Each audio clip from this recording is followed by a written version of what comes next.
Guys कैसे हैं आप सब लोग। स्वर्ड किंग के एपिसोड 31 के साथ हाजिर हूँ। तो लास्ट एपिसोड के एंड पे हमने देखा था कि हमारे जाओ की फाइट एक लड़के के साथ हो रही होती है क्योंकि साइज में काफी बड़ा होता है। एक लड़का तो बिल्कुल भी नहीं लगता। इसका नाम वो किंग होता है। तो वो किंग काफी बड़ा हट्टा कट्टा होता है। वो हमारे जाओ के ऊपर बार बार अटैक कर रहा होता है। वो हालांकि उसका साइज काफी बड़ा है लेकिन फिर भी उसकी स्पीड भी काफी ज्यादा अच्छी होती है। बार बार अपने बड़े से एक्स को घुमाकर हमारे जुंजी के ऊपर बार बार अटैक कर रहा होता है। तो फिलहाल के लिए हमारा जुंजी सिर्फ और सिर्फ उसके अटैक्स को अवॉइड किया जा रहा था। वो बार बार जब उसके ऊपर अटैक करता है तो बार बार पीछे की तरफ हटते हुए उसके अटैक को अवॉइड करता है क्योंकि वो जहाँ पर अंदाजा लगा रहा है, वो उसको एनालाइज कर रहा है कि उसकी वीकनेस क्या है और कहाँ से उसके अटैक का पैटर्न क्या है। वो किंग भी उसे कहता है, लड़के क्या तुम्हें लगता है किस तरह सिर्फ और सिर्फ अरीना में भागकर तुम इस मैच को जीत पाओगे? इस तरह तुम नहीं जीत पाओगे। किसी न किसी वक्त तुम्हारी किस्मत तुम्हारा साथ छोड़ देगी और उसके बाद तुम मेरे ब्लेड के नीचे आ जाओगे और तुम मारे जाओगे। फिर तुम्हें ऐसा लगता है कि तुम यहाँ पर इस तरह भाग रही हो तो मैं यहाँ पर तुम्हारे पर अटैक कर करके बहुत ज्यादा थक जाऊंगा और उसके बाद तुम मुझे आसानी से हरा सकते हो। कि हमारे जुंजी को उसी वक्त एक ब्लैक स्पॉट मिलती है। जैसे वो उसके ऊपर अटैक करने लगता है, हमारा जुंजी बड़ी स्पीड के साथ उसके नीचे से होकर पीछे की तरफ गुजर जाता है और उसके ऊपर अटैक करते हुए अपनी तलवार को घुमाकर उसके ऊपर अटैक करता है। जैसे वो अपनी तलवार को घुमाकर उसके ऊपर अटैक करते हुए पीछे की तरफ गुजर जाता है, उसी वक्त कुकिंग वहीं पर रुक जाता है।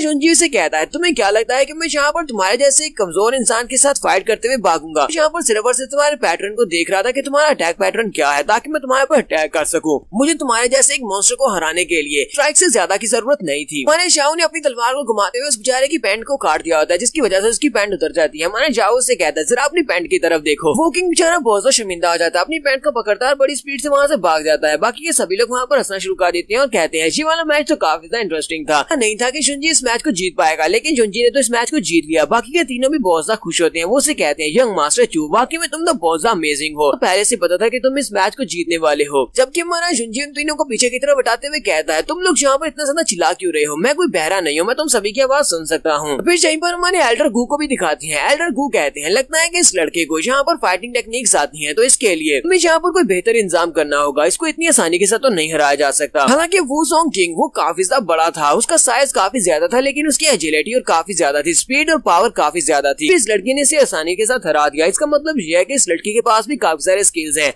साथ ही वो रेफरी से कहता है, तुम्हें यहाँ पर इस लड़के के मैचेस को मैनेज करना होगा। हो सके तुम इस लड़के के लिए मुश्किल क्रिएट करनी है और जितना हो सके इस लड़के के लिए मुश्किल क्रिएट करनी है। यहाँ पर वो एक और लड़के से भी कह रहे होते हैं जो कि आगे उसका कम्पिटिटर बनने वाला है। एल्डर को उसे कहते हैं, तुम्हें उसे इस तरह बुरी तरह से हराना होगा, किसी को पता भी न चले कि तुम यहाँ पर मेरे लिए काम कर रहे हो। और फिर साथ ही उसे कहते हैं, तुम्हें रेफरी के बारे में बिल्कुल परेशान होने की जरूरत नहीं है, मैं तुम्हें बहुत ही अच्छे से ट्रीट करूंगा। तुम वहाँ पर जीतते हो या फिर हारते हो इस बात से फर्क नहीं पड़ता, मैं फिर भी तुम्हें अच्छी तरह से ट्रीट करूंगा। ज्ञान उनसे कहती है, एल्डर गू, मैं चाहती हूँ कि आप मेरी फाइट उसके साथ अरेंज करें। मैं भी उस लड़के के साथ फाइट करना चाहती हूँ, मुझे प्लीज एक फाइट करने दे। मैं उससे ज्यादा स्ट्रॉन्ग हूँ, मैं उसको हरा दूंगी क्योंकि मुझे उस लड़के से बदला लेना है। मैं अपना बदला लेने के लिए कुछ भी कर सकती हूँ। आप प्लीज मुझे एक मौका दें, मुझे उसके साथ फाइट करने के लिए जाने दें। एल्डर गू से कहते हैं, क्या तुमने उस लड़के से पहले कभी फाइट की है? तो वो काफी ज्यादा हैरान होती है और कहते हैं, नहीं मैंने पहले कभी भी फाइट नहीं की। तो एल्डर गू से कहते हैं, तो फिर ठीक है, तुम्हें उस लड़के के बारे में कुछ भी नहीं पता। तुम्हें नहीं पता कि वो लड़का कितना ज्यादा कैपेबल है और किसको इतनी आसानी के साथ हरा सकता है। वजह से मुझे नहीं लगता कि तुम्हारी स्ट्रेंथ उसके सामने काफी रहेगी। तुम उस लड़के को नहीं हरा सकती क्योंकि उसके पास बहुत सारे स्किल्स हैं और वो तुम्हें बड़ी आसानी से हरा सकता है। इसलिए फिलहाल के लिए जिस तरह है बिल्कुल वैसे ही चलने दो। अगर किस्मत से तुम्हारा मैच उस लड़के के साथ फिक्स हो जाता है तो फिर मुझसे फाइट कर सकती हो। तो नेक्स्ट मैच हमारी शुई कियान का ही होता है। शुई कियान का मैच नंबर 41 के साथ होता है जो कि एक लड़की होती है। तो ये दोनों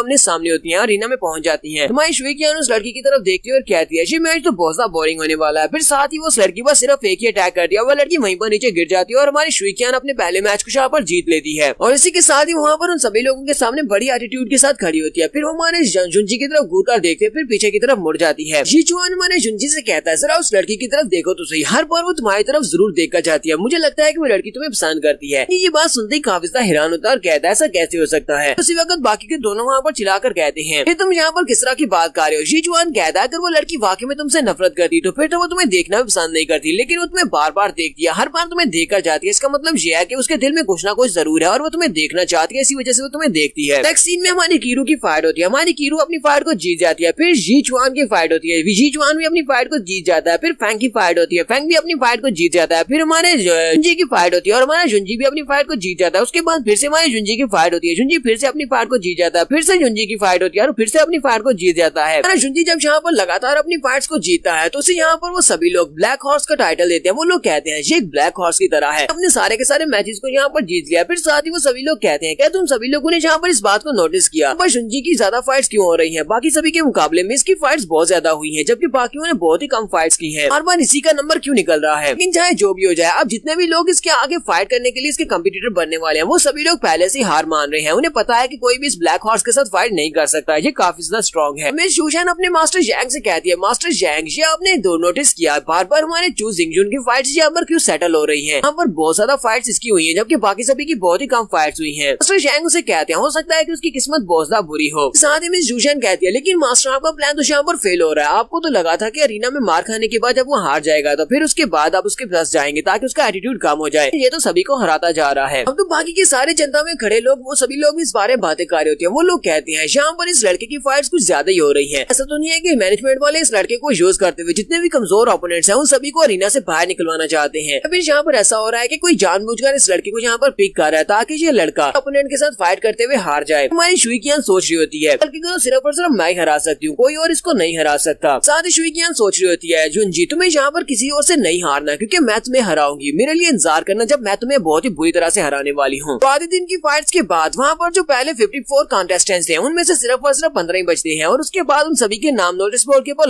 लिख दिए जाते हैं और कहा जाता है कि तुम सभी के नाम वहाँ पर लिस्ट के ऊपर लिख दिए गए हैं। इसका जो सिलेक्शन एग्जाम है आज यहीं पर खत्म होने वाला है। कल फिर से यहाँ पर दोबारा से फाइट स्टार्ट होंगी। कल जो फाइट स्टार्ट होंगी वो 15 बच्चों के दरमियान में होंगी और वो अल्टीमेट फाइट्स होंगी। जितने बच्चे डिस्क्वालीफाई होते जाएंगे उन सभी को निकाल दिया जाएगा और उसके बाद जो बच्चे बचेंगे उन सभी को 5 बड़े मार्शल हाउसेज अपने लिए ज्वाइन करने की ऑफर करेंगे। या तो 5 बड़े हाउसेज वाले किसी को रिक्वेस्ट कर सकते हैं या फिर ये लोग अपनी मर्जी से किसी भी बड़े मार्शल हाउस को ज्वाइन कर सकते हैं और उन्हें अपने मार्शल हाउस में इस बंदे को रखना पड़ेगा। इससे इन्हें बहुत सारे बेनिफिट्स मिलने वाले हैं। ये सभी बच्चे उस लिस्ट के ऊपर देख रहे होते हैं और कहते हैं काश हमारा नाम भी इस लिस्ट के ऊपर होता है। यहाँ पर जितने बच्चों का नाम है इनका कल फाइनल कंपटीशन होने वाला है। ये लोग किसी बड़े मार्शल हाउस में सिलेक्ट हो जाते हैं तो इन्हें इंपीरियल सिटी में एक रेजिडेंस हाउस भी दिया जाएगा जहाँ पर ये लोग मजे से रह सकते हैं। ऊपर से इनके रिवार्ड भी बहुत ज्यादा शानदार है। इन्हें बहुत सारे स्पिरिट स्टोन्स मिलेंगे और बहुत सारी मार्शल आर्ट्स की बुक्स मिलेंगी और काफी सारे वेपन्स भी मिल सकते हैं। तुम्हारा शुंजी अपने मैच को खत्म करने के बाद वापस अपने लोगों के पास आता है। मास्टर जैन और सिटी लॉर्ड बोनी बहुत ज्यादा खुश हो जाते हैं। उनसे कहता है चलो यहाँ से चलते हैं। जैसे वो लोग जाने लगते हैं पॉइजन जैन पीछे की तरफ घूमते हैं और कहते हैं मास्टर कोई हमारा पीछा कर रहा है, क्या आप चाहते हैं मैं इसको यहीं पर मार डालूं। तो वो पीछे की तरफ देखता है तो वहाँ पर फैंग आ रहा होता है। वो कहता है कोई बात नहीं ये मेरा दोस्त है। शुंजी से कहता है फैंग तुम यहाँ पर क्या कर रहे हो। फैंग उसे कहता है तुम यहाँ पर से अचानक से गायब हो गए, हम तुम्हें ढूंढ रहे थे, तुम अचानक से गायब क्यों हो गए, कहाँ पर जा रहे हो, क्यों ना तुम हमारे साथ आओ, हम लोग डिनर करने के लिए जा रहे हैं। फिर साथ ही वो पीछे उसके फ्रेंड्स की तरफ देखता है और कहता है क्या ये तुम्हारे फ्रेंड्स हैं, लेकिन ये तो कुछ ज्यादा ही बुढ़े हैं। हमारा शुंजी उसे कहता है अगर ऐसी बात है तो फिर ठीक है तुम तीनों मेरे साथ आ जाओ, हम लोगों ने होटल बुक किया हुआ है, हम लोग वहाँ पर जाकर डिनर करते हैं। हमारा शुंजी सिटी लॉर्ड से कहता है सिटी लॉर्ड आप जाओ और जाकर होटल में तीनों लोगों का अरेंजमेंट करवा दो। कहते हैं ठीक है मैं जाता हूँ। हमारा फैंग सिटी लॉर्ड की तरफ देखकर कहता है जिस तरह इसका ये गार्ड इसके साथ बात कर रहा है ये तो शक्ल से एक सिटी लॉर्ड लगता है। हमारा शुंजी मास्टर जैन से कहता है मास्टर जैन मैं होटल में वापस जा रहा हूँ, आप इस लड़की को अपने साथ लेकर जाए और इसके बाकी के तीनों दोस्तों को भी पकड़ लाएं। हमारा शुंजी पीछे की तरफ मुड़ जाता है जबकि फैंग पॉइजन जैन की तरफ देखता है तो बहुत ज्यादा घबरा जाता है। पॉइजन जैन उसे कहते हैं अब मुझे जल्दी से बताओ कि मेरे मास्टर के तुम करीब क्यों हो, तुम्हें उससे क्या चाहिए, लगता है कि तुम्हारा कोई ना कोई प्लान है, तुम उसे नुकसान पहुंचाना चाहते हो। अब फैंग और भी ज्यादा घबरा जाता है और कहता है नहीं ऐसी तो कोई भी बात नहीं है, हम सभी लोग तो यहीं पर इसी अरीना में मिले हैं, हम सभी लोग फाइट कर रहे थे, वहीं पर कंपटीशन में हमारी मुलाकात हुई, हम लोग अच्छे दोस्त बन गए हैं, लगता है कि तुम्हारे मास्टर ने तुम्हें इस बारे में नहीं बताया। पॉइजन जैन उसे कहते हैं क्या तुम्हें लगता है कि मेरे मास्टर मुझे आकर रिपोर्ट करेंगे, अपने गुलाम को रिपोर्ट करेंगे। साथ ही पॉइजन जैन गुस्से के साथ उसे कहते हैं तुम मेरे मास्टर के राइवल हो, अगर तुमने उसके साथ कोई भी चाल चलने की कोशिश की तो फिर मैं तुम्हें मार डालूंगा। तो जैन वहीं पर बैठ जाता है तो हमारे पॉइजन जैन उसे कह दिया चलो जल्दी से उठो, हमें तुम्हारे दोस्तों को लेकर आना है, मास्टर के ऑर्डर्स हैं कि तुम्हारे दोस्तों को लेकर आना है। वो कहता हाँ क्यों नहीं, तो मुझे नहीं लगता कि अब मैं चल सकूंगा। तो पॉइजन जैन उसे उठा लेता और कहता है चलो फिर ठीक है मैं तुम्हें उठाकर ले चलता हूँ, और उसे उठाकर आगे बढ़ जाता और कहता है मैं यहाँ पर अपने मास्टर को इंतजार नहीं करवा सकता, चलो जल्दी से यहाँ से चलते हैं। उसके बाद नेक्स्ट सीन में रात के वक्त का दिखाया जाता है। होटल के अंदर खाना खाने के बाद ये तीनों ने बाय बोलते हैं और कहते हैं ठीक है अब हम सभी लोग यहाँ से जा रहे हैं, और वो तीनों वहाँ से पीछे की तरफ मुड़ जाते हैं।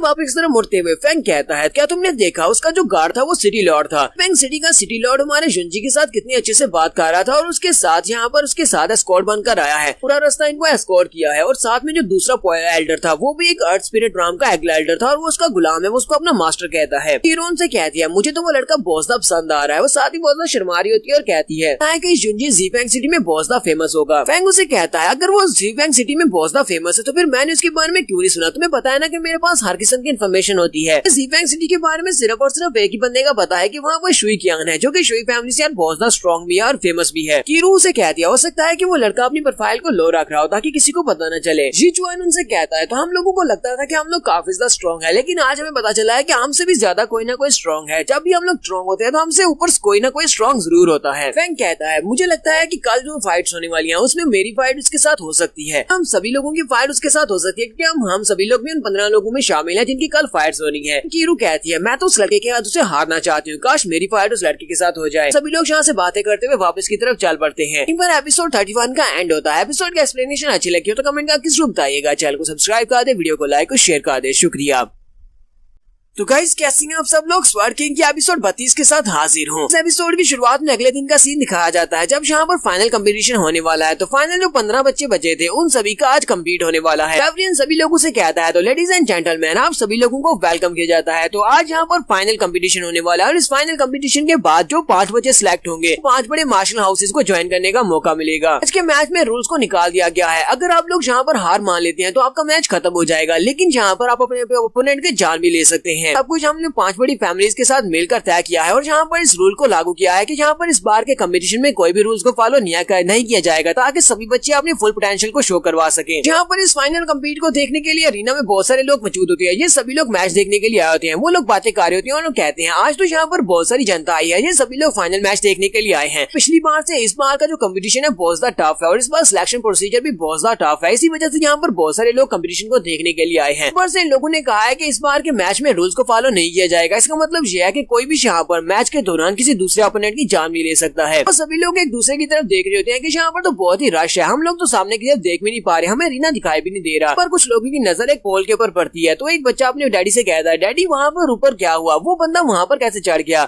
जैन उस पोल के ऊपर खड़े होते हैं जबकि हमारे एल्डर गूज यहाँ पर नीचे खड़े होते हैं, यानी कि सिटी लॉर्ड नीचे खड़े होते हैं। एक छोटी बच्ची उसकी तरफ देखती है कि वो उसे अपने कंधे के ऊपर बिठा ले, तो हमारे सिटी लॉर्ड उसको उठाकर अपने कंधे के ऊपर बिठा लेते हैं। पॉइजन जैन उसे कहता है तुम वहाँ पर नीचे क्या कर रहे हो, मैं तुम्हें कहा था कि ऊपर आ जाओ, अब तुम वहाँ पर उस बच्ची को उठाकर खड़े हो। वो उसे कहता कोई बात नहीं, मुझे बच्चे पसंद हैं। यहाँ पर फाइट स्टार्ट होती है। तो सबसे पहली फाइट को ली जियांग जीत लेता है जो कि अपने अपोनेंट को हरा देता है। इसके बारे में बताया जाता है कि ये जियांगजी सिटी प्रोविंस से एक बहुत ही फेमस फाइटर है जो कि अपने सिटी से यहाँ पर इस फाइट में हिस्सा लेने के लिए आया है। इसके अलावा ये स्पिरिट गैदरिंग के फर्स्ट लेवल पर है। उसके पास जो मास्टर स्पिरिट है ग्रेड 3 का ब्लैक क्रो है। दूसरे नंबर पर जिस लड़की का मैच होता है उसका नाम लॉन्गजू होता है और लॉन्गजू डोंगवू प्रोविंस की सबसे ज्यादा स्ट्रॉन्गेस्ट फाइटर है और जहाँ पर इसने सारे मैचेस को जीता है और ये फाइनल में इसने अपनी जगह बना ली है। इसके अलावा इस लड़की के बारे में कहा जाता है कि इस लड़की के पास बहुत सारे हिडन वेपन्स हैं। ये हिडन वेपन्स को यूज करते हुए अपने मैचेस को जीतती है। तीसरा मैच एक लड़की का होता है जिसका नाम लिंग शुआंग होता है। हालांकि वो दिखने में बिल्कुल एक लड़का लग रहा है लेकिन असल में ये एक लड़की है। इसका नंबर 224 होता है। अपने मैचेस को जीता और ये भी यहाँ पर फाइनल कंपटीशन के लिए रेडी है। वक्त इसकी कल्टीवेशन स्पिरिट गैदरिंग राम के सेकंड लेवल पर है और इसकी जो मास्टर स्पिरिट है नाम मिरर फ्लावर है। इसे हमारी रीना के साइड का सीन भी दिखाते हैं जहाँ पर हमारा फैंग हमारे शुंजी को सारी इन्फॉर्मेशन दे रहा होता है। वो शुंजी को बता रहा होता है तीनों बहुत ही कमाल के बंदे हैं। जब हमारा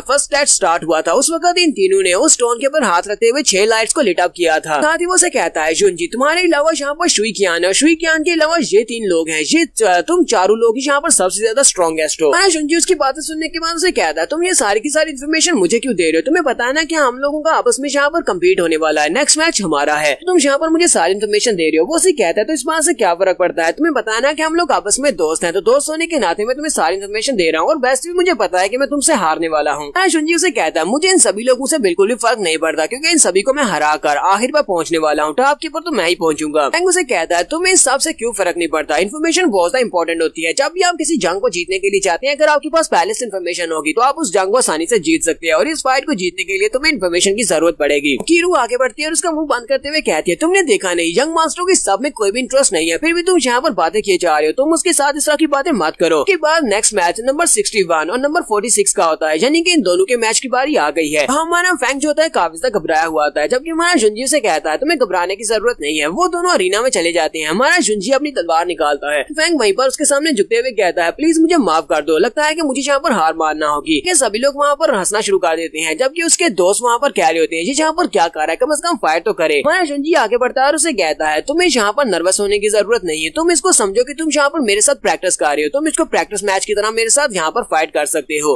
तुम्हारे लिए एक बहुत ही अच्छा मौका है मेरी पावर्स को जांचने का। इसके बाद तुम्हें कहाँ मौका मिलेगा। वो जल्दी से अपनी नाइफ निकालता और कहता है चलो फिर ठीक है, तो फिर रेडी हो जाओ, मैं यहाँ पर सीरियसली तुम्हारे पर अटैक करने वाला हूँ। जुंजी उसे कहता है तो फिर ठीक है, मैं तुम्हें यहाँ पर 3 अटैक्स का मौका देता हूँ, तुम मेरे पर 3 अटैक्स कर सकते हो और आगे मैं तुम्हारे पर अटैक नहीं करूंगा। काफी ज्यादा खुश हो जाता है और कहता है तो फिर ठीक है, बाद में मेरे पर ब्लेम मत डालना कि तुम यहाँ पर हार गए। वो आगे बढ़ता है अपने ब्लेड्स के साथ उसके ऊपर अटैक करता है। हमारा जुंजी उसके अटैक को अवॉइड कर लेता है। वो फिर से ब्लेड को घुमाते हुए उसके ऊपर अटैक करता है। जुंजी दूसरे अटैक को अवॉइड करता है, फिर साथ ही तीसरे अटैक को भी अवॉइड कर लेता है। उसके बाद जब तीसरा अटैक वो करता है, उसी के साथ ही हमारा जुंजी अपनी तलवार को घुमाते हुए उसके दोनों ब्लेड्स को वहाँ पर तोड़कर आगे गुजर जाता है और उसे कहता है लो तुम यहाँ पर हार चुके हो। इसी के साथ ही वहाँ पर जुंजी की जीत का ऐलान होता है। फेंग भागता हुआ उसके पास आता है और कहता है तुम तो वाकई में बहुत ज्यादा अमेजिंग और तुम्हारी तलवार भी बहुत ज्यादा अमेजिंग ट्रेजर है। जुंजी से कहता है मैंने तुम्हारे दोनों ब्लेड्स को तोड़ दिया, प्लीज मुझे माफ करना, तुम्हारे दोनों ब्लेड्स के बदले मैं तुम्हें डबल कीमत पे करूंगा या फिर इससे अच्छे डैगर्स तुम्हें दूंगा। बहुत ज्यादा खुश हो जाता है और कहता है ये तो बहुत ही अच्छी बात है, तो फिर इस बात को भूलना मत। तो इसके बाद जो मैच होता है वो शुई कियान का होता है। शुई कियान वर्सेस कीरू होता है। तो कीरू वहाँ पर अरीना में आती है और शुई कियान से कहती है आज मैं तुम्हें दिखाने वाली हूँ कि मैं कितनी स्ट्रांग हूँ। जब शुई कियान उसके सामने बड़ी एटीट्यूड के साथ खड़ी होती है और उसे कहती है मुझे तुम्हारे जैसी लड़की के साथ फाइट करने की जरूरत नहीं है, ना ही मैं तुम्हारे साथ फाइट करने के लिए एक्साइटेड हूँ, तुम बहुत ज्यादा कमजोर हो। कीरू से कहती है तुम्हें लगता है कि तुम अपने आप को सबसे बेस्ट समझती हो, तो फिर ठीक है, इस कंपटीशन के बाद पता चल जाएगा कौन यहाँ पर सबसे बेस्ट है। हम दोनों यहाँ पर आपस में कम्पीट करेंगे और फुल स्ट्रेंथ के साथ कम्पीट करेंगे। शुई कियान उसे कहती है हाँ ये बात तो ठीक है, चलो फिर ठीक है, यहीं पर इसको टेस्ट ही समझ लेते हैं, कंपटीशन को एक टेस्ट के तौर पर देख लेते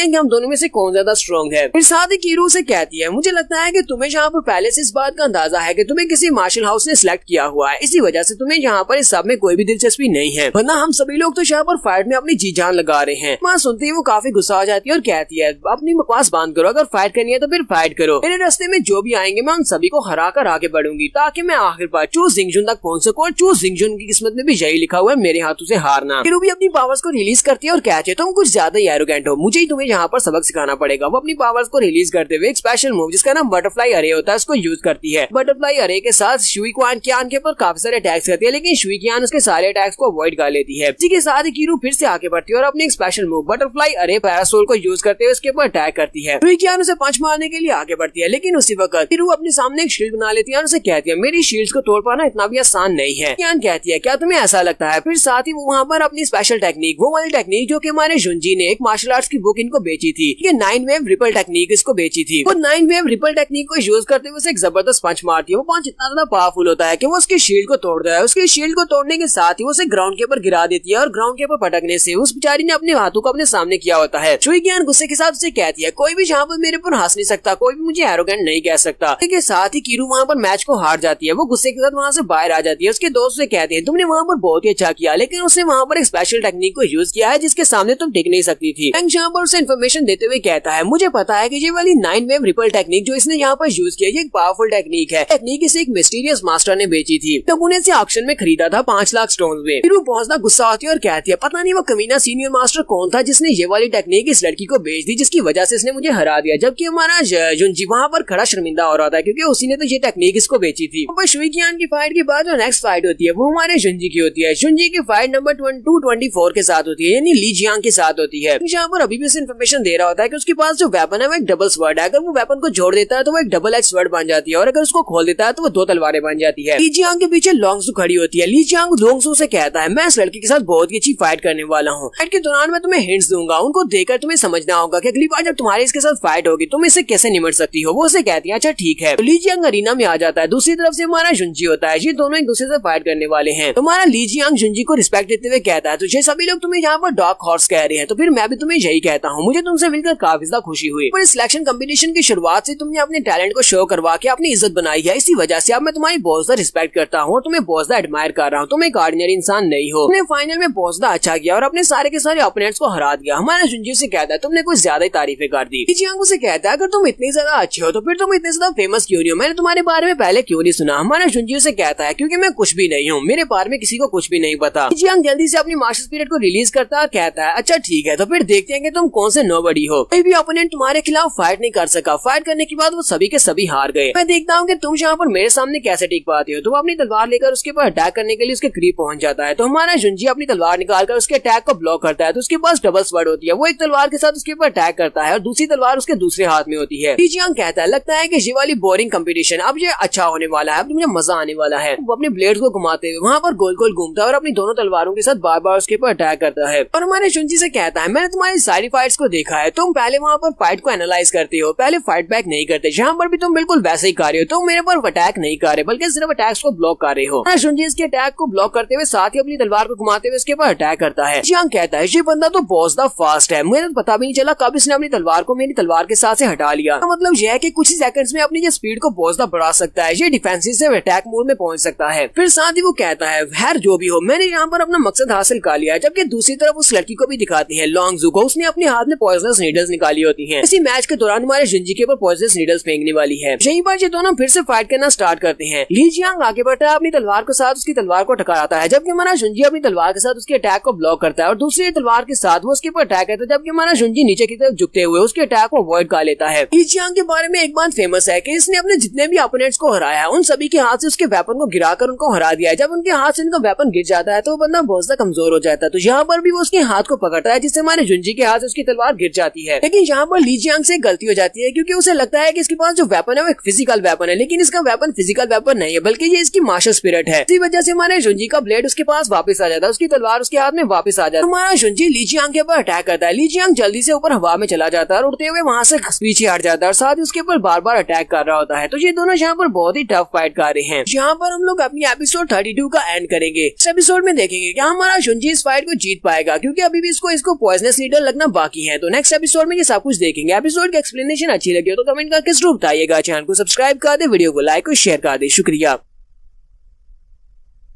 तो गाइस कैसी हैं आप सब लोग। स्वर्ड किंग के एपिसोड 33 के साथ हाजिर हूं। तो लास्ट एपिसोड के एंड पे हमने देखा था हमारे शुंजी की फाइट एक लड़का जिसका नाम ली जियांग होता है उसके साथ हो रही होती है। वो दोनों आपस में एक दूसरे से काफी अच्छे से फाइट कर रही होती है। ली जियांग के पास डबल स्वर्ड होती है, वो डबल स्वर्ड के साथ बार बार हमारे शुंजी के ऊपर अटैक कर रहा होता है और साथ ही उसके पास जो मार्शल स्पिरिट होती है वो ब्लैक क्रो होती है, यानी कि वो अपने पंख में निकाल सकता है और हवा में उड़ भी सकता है। और सीन के ऊपर जो दोनों एक दूसरे के अटैक्स को ब्लॉक कर रहे होते हैं, उन्होंने एक दूसरे के साथ अपनी तलवार को टकराया होता है और दोनों एक दूसरे को पीछे की तरफ पुश कर रहे होते हैं। हमारा शुंजी ली जियांग से कहता है तुम्हारा टैलेंट तो काफी ज्यादा स्पेशल है और ये काम भी कर रहा है। क्या उसकी बात सुनने के बाद कहता है तुम्हारी इस बात का क्या मतलब है। शुंजी ऐसे कहता है तुम्हारा टैलेंट यह है कि तुम अपने ओपोनेंट के हाथ से उसके वेपन को गिरा देते हो, क्योंकि एक बार जब उसके ओपोनेंट के हाथ से उसका वेपन गिर जाता है तो उसका कनेक्शन अपने वेपन से खत्म हो जाता है, जिसकी वजह से उसका हारना तय हो जाता है। क्योंकि वेपन के बिना तो कोई भी तुमसे फाइट नहीं जीत सकता, क्योंकि तुम्हारे पास डबल स्वर्ड है। लेकिन अफसोस की बात है कि ये वाला स्किल सिर्फ उन्हीं लोगों के लिए काम करता है जिनके पास अपने वेपन को कंट्रोल करने की एबिलिटी बहुत ज्यादा कम होती है। लेकिन मेरे पास मेरा वेपन वो तो एक सोल वेपन है, यानी कि मेरा मार्शल स्पिरिट है। जब हमारा शुंजी उसकी तलवार को वहाँ पर ब्लॉक करके उससे बातें कर रहा होता है, उसी वक्त पीछे से वो दूसरी लड़की जिसका नाम लॉन्ग जू होता है वो अपनी तीनों नीडल्स उसकी तरफ फेंक देती है। तो हमारा शुंजी को महसूस हो जाता है, वो पीछे की तरफ मुड़ता है। दो नीडल्स को तो वो अपनी तलवार से ब्लॉक कर लेता है, लेकिन एक नीडल उसकी गर्दन के अंदर आकर दंस जाती है। शुंजी उस नीडल को अपनी गर्दन से निकालता है और सामने करता है। ली जियांग भी उस नीडल को उसके हाथ में देख लेता है। इसी के साथ ही हमारा शुंजी वहीं पर नीचे ग्राउंड पर बैठ जाता है कि उसकी नीडल के अंदर पॉइजन होता है, जिसकी वजह से हमारा शुंजी वहीं पर बैठ जाता है और वहाँ पर सामने ली जियांग खड़ा होता है। ये सभी लोग जो देखकर बहुत ज्यादा हैरान हो जाते हैं। उन सभी को ऐसी लग रहा था जैसे ली जियांग ने इस फाइट को जीत लिया और हमारा शुंजी वहाँ पर हार मान के नीचे बैठ गया है। चुनमेंग मार्शल हाउस के मास्टर गु वहाँ पर बैठे देख रही होती है। उन्हें तो पता होता है कि यहाँ पर क्या हुआ है। तुम्हारे शुंजी को पता चल जाता है कि अब उसके लिए बहुत ज्यादा मुश्किल होने वाली है। शुंजी कहता है वो वाली नीडल मेरे सर के बहुत ज्यादा करीब लगी है, मेरी गर्दन के अंदर लगी है, जिसकी वजह से आंखों के अंदर अंधेरा छाता जा रहा है और मुझे कुछ सुनाई भी नहीं दे रहा। मैं बहुत ही जल्दी यहाँ पर बेहोश होने वाला हूँ। तो उसी वक्त रेफरी भी वहाँ पर आ जाता है। रेफरी कहता है तो हम लोग इस मैच को यहीं पर खत्म करने वाले हैं। मतलब यह कि ली जियांग ने मैच को जीत लिया है, जबकि ली जियांग चिल्लाकर उसे कहता है अपनी बकवास बंद करो, अभी जो मैच खत्म नहीं हुआ, तुम्हारी आंखें काम करती हैं। हमारा शुंजी फिर से उठकर खड़ा हो जाता है, हालांकि उसे कुछ भी दिखाई और सुनाई नहीं दे रहा होता है। को पता चल जाता है कि ये यहाँ पर कुछ भी सुन देख नहीं रहा। लेकिन साथ ही ली जियांग हमारे शुंजी से कहता है क्या तुम्हें मेरी आवाज आ रही है, चलो जल्दी से आ जाओ। और शुंजी उसकी बात सुनने के बाद हैरान होता है, वो उसके माइंड में उसको कह रहा होता है। शुंजी उसके ऊपर अटैक करने के लिए जब आगे बढ़ता है तो उसी वक्त ली जियांग अपने हाथ से अपनी तलवार को फेंक देता है और दूसरी तलवार के साथ हमारे शुंजी के ऊपर अटैक करने के लिए आगे बढ़ता है। शुंजी बड़ी मुश्किल के साथ उसके अटैक को अवॉइड करता है, क्योंकि साथ साथ वो उसको इंस्ट्रक्शंस दे रहा होता है। ली जियांग उसे कहता है आप दाईं तरफ मुड़ो, तो हमारा शुंजी दाईं तरफ मुड़ता है। वो तलवार से अटैक करता है तो अटैक अवॉइड हो जाता है। फिर साथ ही वो उसे कहता है जल्दी से आप मेरे ऊपर फिर से अटैक करो। शुंजी आगे बढ़ता है और उसके ऊपर अटैक करता है, जिससे ली जियांग खुद से नीचे की तरफ गिर जाता है। नीचे गिरने के बाद वो अपनी तलवार को भी छोड़ देता है। की तलवार उसकी गर्दन के पास होती है, जिससे ली जियांग वहीं पर हंसना शुरू कर देता है और कहता है ठीक है मैं हार मानता हूँ। बाकी के सभी देखने वाले बहुत सारे हैरान होते हैं और कहते हैं यहाँ पर हुआ क्या है। तो यहाँ पर ली जियांग काफी अच्छे से फाइट कर रहा था। अब ये अचानक से यहाँ पर इसने अपनी हार कैसे मान ली, इतनी आसानी से इस लड़के ने इसको कैसे हरा दिया। लगता है यहाँ पर कुछ ना कुछ तो गड़बड़ है। मास्टर कू भी वहाँ पर काफी गुस्सा आ जाते हैं और कहते हैं इस लड़के की हिम्मत कैसे हुई, मैंने इसको कहा भी था कि उस लड़के को क्रिपल करना है, लेकिन इसने यहाँ पर फिर से इस लड़के को जीतने का मौका दे दिया। मैच खत्म होने के बाद हमारा जुंजी उसके साथ हाथ मिलाता है तो ली जियांग उसे बताता है कि यहाँ से 20 स्टेप सामने की तरफ जाना है, वहाँ पर सामने जाने के बाद सीढ़ियाँ आएंगी, तुम्हें नीचे उतरना है, तो वहाँ पर तुम्हारे दोस्त तुम्हारा इंतजार कर रहे होंगे। आदि वो अपने पास एक पुड़िया निकालता है और उसे कहता है इसके अंदर एंटीडोट है, इस एंटीडोट को जल्दी से जाकर ले लेना, इस एंटीडोट के लेने की वजह से सिर्फ 10 मिनट में तुम बिल्कुल होश में आ जाओगे। जुंजी उसके पास से पुड़िया ले लेता है और साथ ही वो नीचे की तरफ उतरना स्टार्ट करता है। वो जैसी सीढ़ियाँ उतरता है तो उसके दोस्त वहाँ पर पहले से खड़े होते हैं। वो उसे कहते हैं मिस्टर चू अब तुम्हें क्या हुआ, अचानक से वहाँ पर तुम बैठ क्यों गए थे। जैसे हमारा जुंजी सीढ़ियाँ उतरता है वो वहीं पर नीचे गिर जाता है और उसके हाथ में जो पुड़िया होती है वो उसे फेंग के हाथ में दे देता है। फेंग भी इस बात से काफी हैरान होता है। वो सभी लोग कहते हैं क्या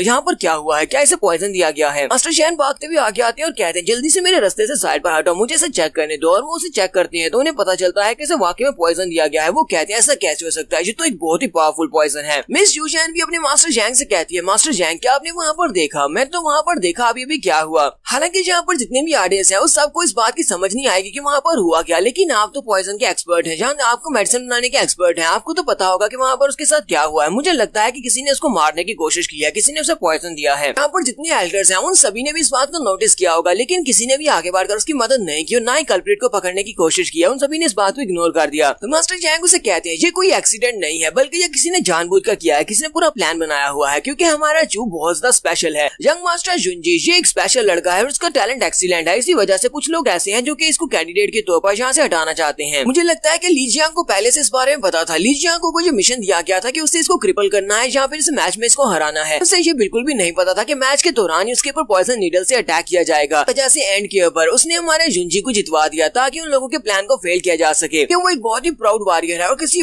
घटिया ट्रिक को यूज करते हुए ली जियांग जहाँ पर अपने मैच को नहीं जीतना चाहता था, इसी वजह से उसने इसके साथ ये सब कुछ किया। रही बात यहाँ पर एल्डर्स के बीच में ना आने की, तो एल्डर्स यहाँ पर जानबूझकर बीच में नहीं आए, क्योंकि अगर वो लोग इस मैच के बीच में आते और इसको इन्वेस्टिगेट करते तो सारे के सारे कंटेस्टेंट की इन्वेस्टिगेशन होती, जिसकी वजह से सिलेक्शन प्रोसेस बहुत ज्यादा डिले हो जाती है और कोई भी एल्डर नहीं चाहता कि ये सिलेक्शन प्रोसेस डिले हो जाए, इसे सिर्फ कुछ ही दिनों में खत्म करना है। साथ ही मास्टर से कहते हैं चलो मेरे साथ आओ, वो से अपने साथ लेकर दीवार के पास जाते हैं। मिस जूजान कहती है क्या हम लोग जुंजी के पास नहीं जाने वाले उसका पता करने के लिए। मास्टर से कहते हैं नहीं फिलहाल के लिए जहाँ पर आओ। तुम्हें क्या लगता है कि यहाँ पर उसके ऊपर कहाँ से स्नीक अटैक हुआ होगा। लगता है कि अपने शिकार के ऊपर अटैक करने के लिए सेकंड फ्लोर का इस्तेमाल किया गया होगा। लगता है कि सामने वाली साइड से अटैक करना मुश्किल है, इसी वजह से अरीना के साइड पर 2 दीवारें जो कि सेकंड फ्लोर के ऊपर है, वहाँ से उसके ऊपर अटैक किया जा सकता है। जूजान कहती है हाँ मुझे भी ऐसा ही लगता है, लेकिन यहाँ पर सिर्फ एक ही बंदा ऐसा है जो कि दीवारों के ऊपर चढ़ सकता है कंटेस्टेंट में से, वो तो लॉन्गजू है। लॉन्गजू वो लड़की बहुत ज्यादा होशियार है और उसके पंजे भी बिल्ली की तरह के हैं। तो यहीं से नेक्स्ट सीन हमें बाहर का दिखाया जाता है, क्योंकि मैच में रेस्ट है, इसी वजह से सभी लोग बातें कर रहे होते हैं। हम ऑडियंस लोगों में भी ये बात फैल चुकी है। वो सभी लोग कहते हैं क्या तुम लोगों ने मैच के दौरान जुंजी का रिएक्शन देखा था। यंग मास्टर चू वहाँ पर नीचे गिर गया था, मैच के दौरान ही वो गिर गया। उसके बाद जियांग ने पूरी कोशिश की उसको मैच जिताने की और उसके बाद मैच जिता दिया। जब वो अरीना से नीचे उतरा तभी वो वहाँ पर गिर गया था। इसका मतलब यह है कि मैच के दौरान ही किसी ने उसको पॉइजन दिया है।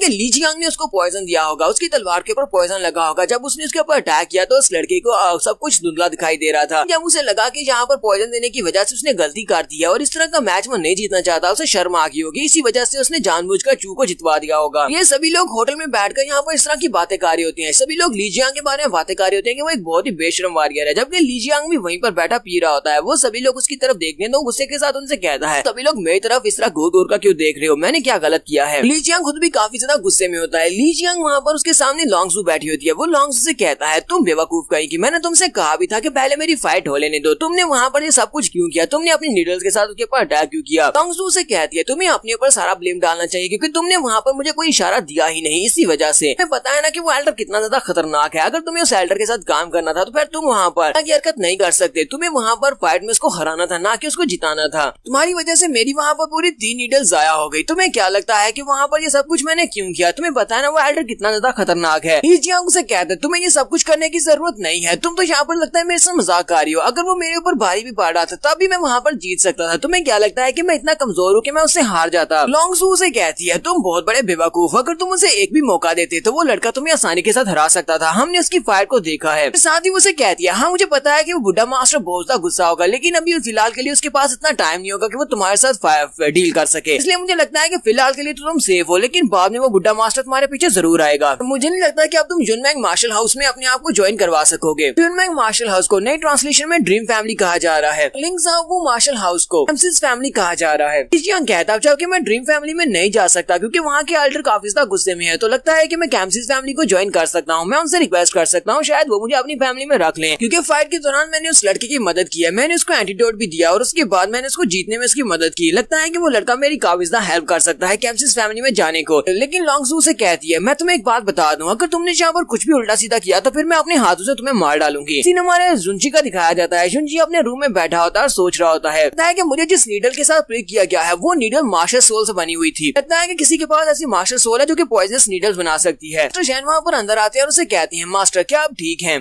सिटी लॉर्ड भी अंदर आ जाते हैं। सिटी लॉर्ड जब अंदर आते हैं तो उन्होंने अपने पीछे उन तीनों को भी छुपाया होता है। तो मास्टर जैन चिल्लाकर उसे कहते हैं तुम इन तीनों को अपने साथ क्यों लेकर आए हो? मैंने तुम्हें कहा भी था कि किसी को भी अंदर आने की इजाजत नहीं है, तुम इनको अपने साथ क्यों लेकर आए हो? सिटी लॉर्ड हो तुम जहाँ पर एक बच्चे की तरह एक्ट कैसे कर सकते हो? तुम इन तीनों को अपने साथ छुपाकर जहाँ पर ले आए हो, चलो जल्दी से इनको यहाँ से बाहर निकालो। जुनजी से कहता है कोई बात नहीं, इन तीनों को जहाँ पर आने दो, मैंने काफी ज्यादा रेस्ट कर ली, मेरे पास आ सकती है। वो तीनों ही भागते हुए इसके पास आ जाते हैं। हमारा जुनजी उन तीनों को पीछे की तरफ धक्का देता है और कहता है मुझसे दूर हो, चिपकने की जरूरत नहीं है। और शीचुआन हमारे जुनजी से कहता है तुम्हें कौन सा पॉइजन दिया गया था? मुझे लगता है कि काफी स्पेशल पॉइजन था। अगर हमें इस बारे में पता चल जाए कि ये कौन सा पॉइजन था तो फिर हम लोग शायद उस किलर को भी ढूंढ सकते हैं जिसने तुम्हारे पर अटैक किया। जुनजी से कहता है नहीं ये आम सा ही पॉइजन था जो कि हमारी नर्व्स को पैरालाइज कर सकता है। तो कीरू से कहती है मुझे लगता है कि ये पॉइजनस नीडल तुम्हारे पर उस लड़की ने फेंकी होंगी। शुई कियान ऐसा कर सकती है क्योंकि वो तुम्हारे से बहुत ज्यादा गुस्सा है, वो तुमसे नफरत करती है, इसी वजह से मैच के दौरान उसने तुम्हारे पर नीडल से अटैक किया होगा। अब के बाकी के दोनों वहाँ पर सोच रहे होते हैं ये बहुत बड़ी बेवकूफ है, लगता है ये उससे बहुत ज्यादा जलती है, इसी वजह से ये यहाँ पर उसके ऊपर सारा इल्जाम लगा रही है, जबकि हम सभी को पता है कि वो लड़की ऐसा नहीं कर सकती। जुनजी उसे कहता है नहीं वो ऐसा बिल्कुल भी नहीं कर सकती, उसे बचपन से जानता हूँ, वो इस तरह की बिल्कुल भी नहीं है। शीचुआन कहता है हाँ इतनी बात तो मुझे भी पता है कि वो हर बार जब भी तुमसे मिलती है वो तुमसे कहती है कि वो तुमसे फाइट करेगी और तुम्हें हरा देगी। तो मतलब यह है कि वो तुमसे फाइट करने की तैयारी कर रही है, ना कि इस तरह की कोई ट्रिक्स को यूज करते हुए तुम्हें कमजोर करके उसके बाद तुमसे फाइट करेगी। उनसे कहता है मुझे लगता है कि मुझे पता है ये किसने किया है। लॉन्गसू वहाँ पर वो भी पॉइजन को यूज करने की माहिर है कि वो लीजियांग की दोस्त भी है, उसने लीजियांग की मदद की होगी, लेकिन लीजियांग तो एंड पर खुद ही वहाँ पर हार गया। जुनजी उनसे कहता है तुम सभी लोग इस मसले को यहीं पर छोड़ दो, बिल्कुल ऐसे समझो जैसे कुछ हुआ ही नहीं, वरना लीजियांग के लिए काफी ज्यादा मुश्किल हो जाएगी। यहाँ पर हम लोग अपनी एपिसोड 33 का एंड करेंगे। एपिसोड की एक्सप्लेनेशन अच्छी लगी हो तो कमेंट करके जरूर बताइएगा। चैनल को सब्सक्राइब कर दे, वीडियो को लाइक और शेयर कर दें। शुक्रिया।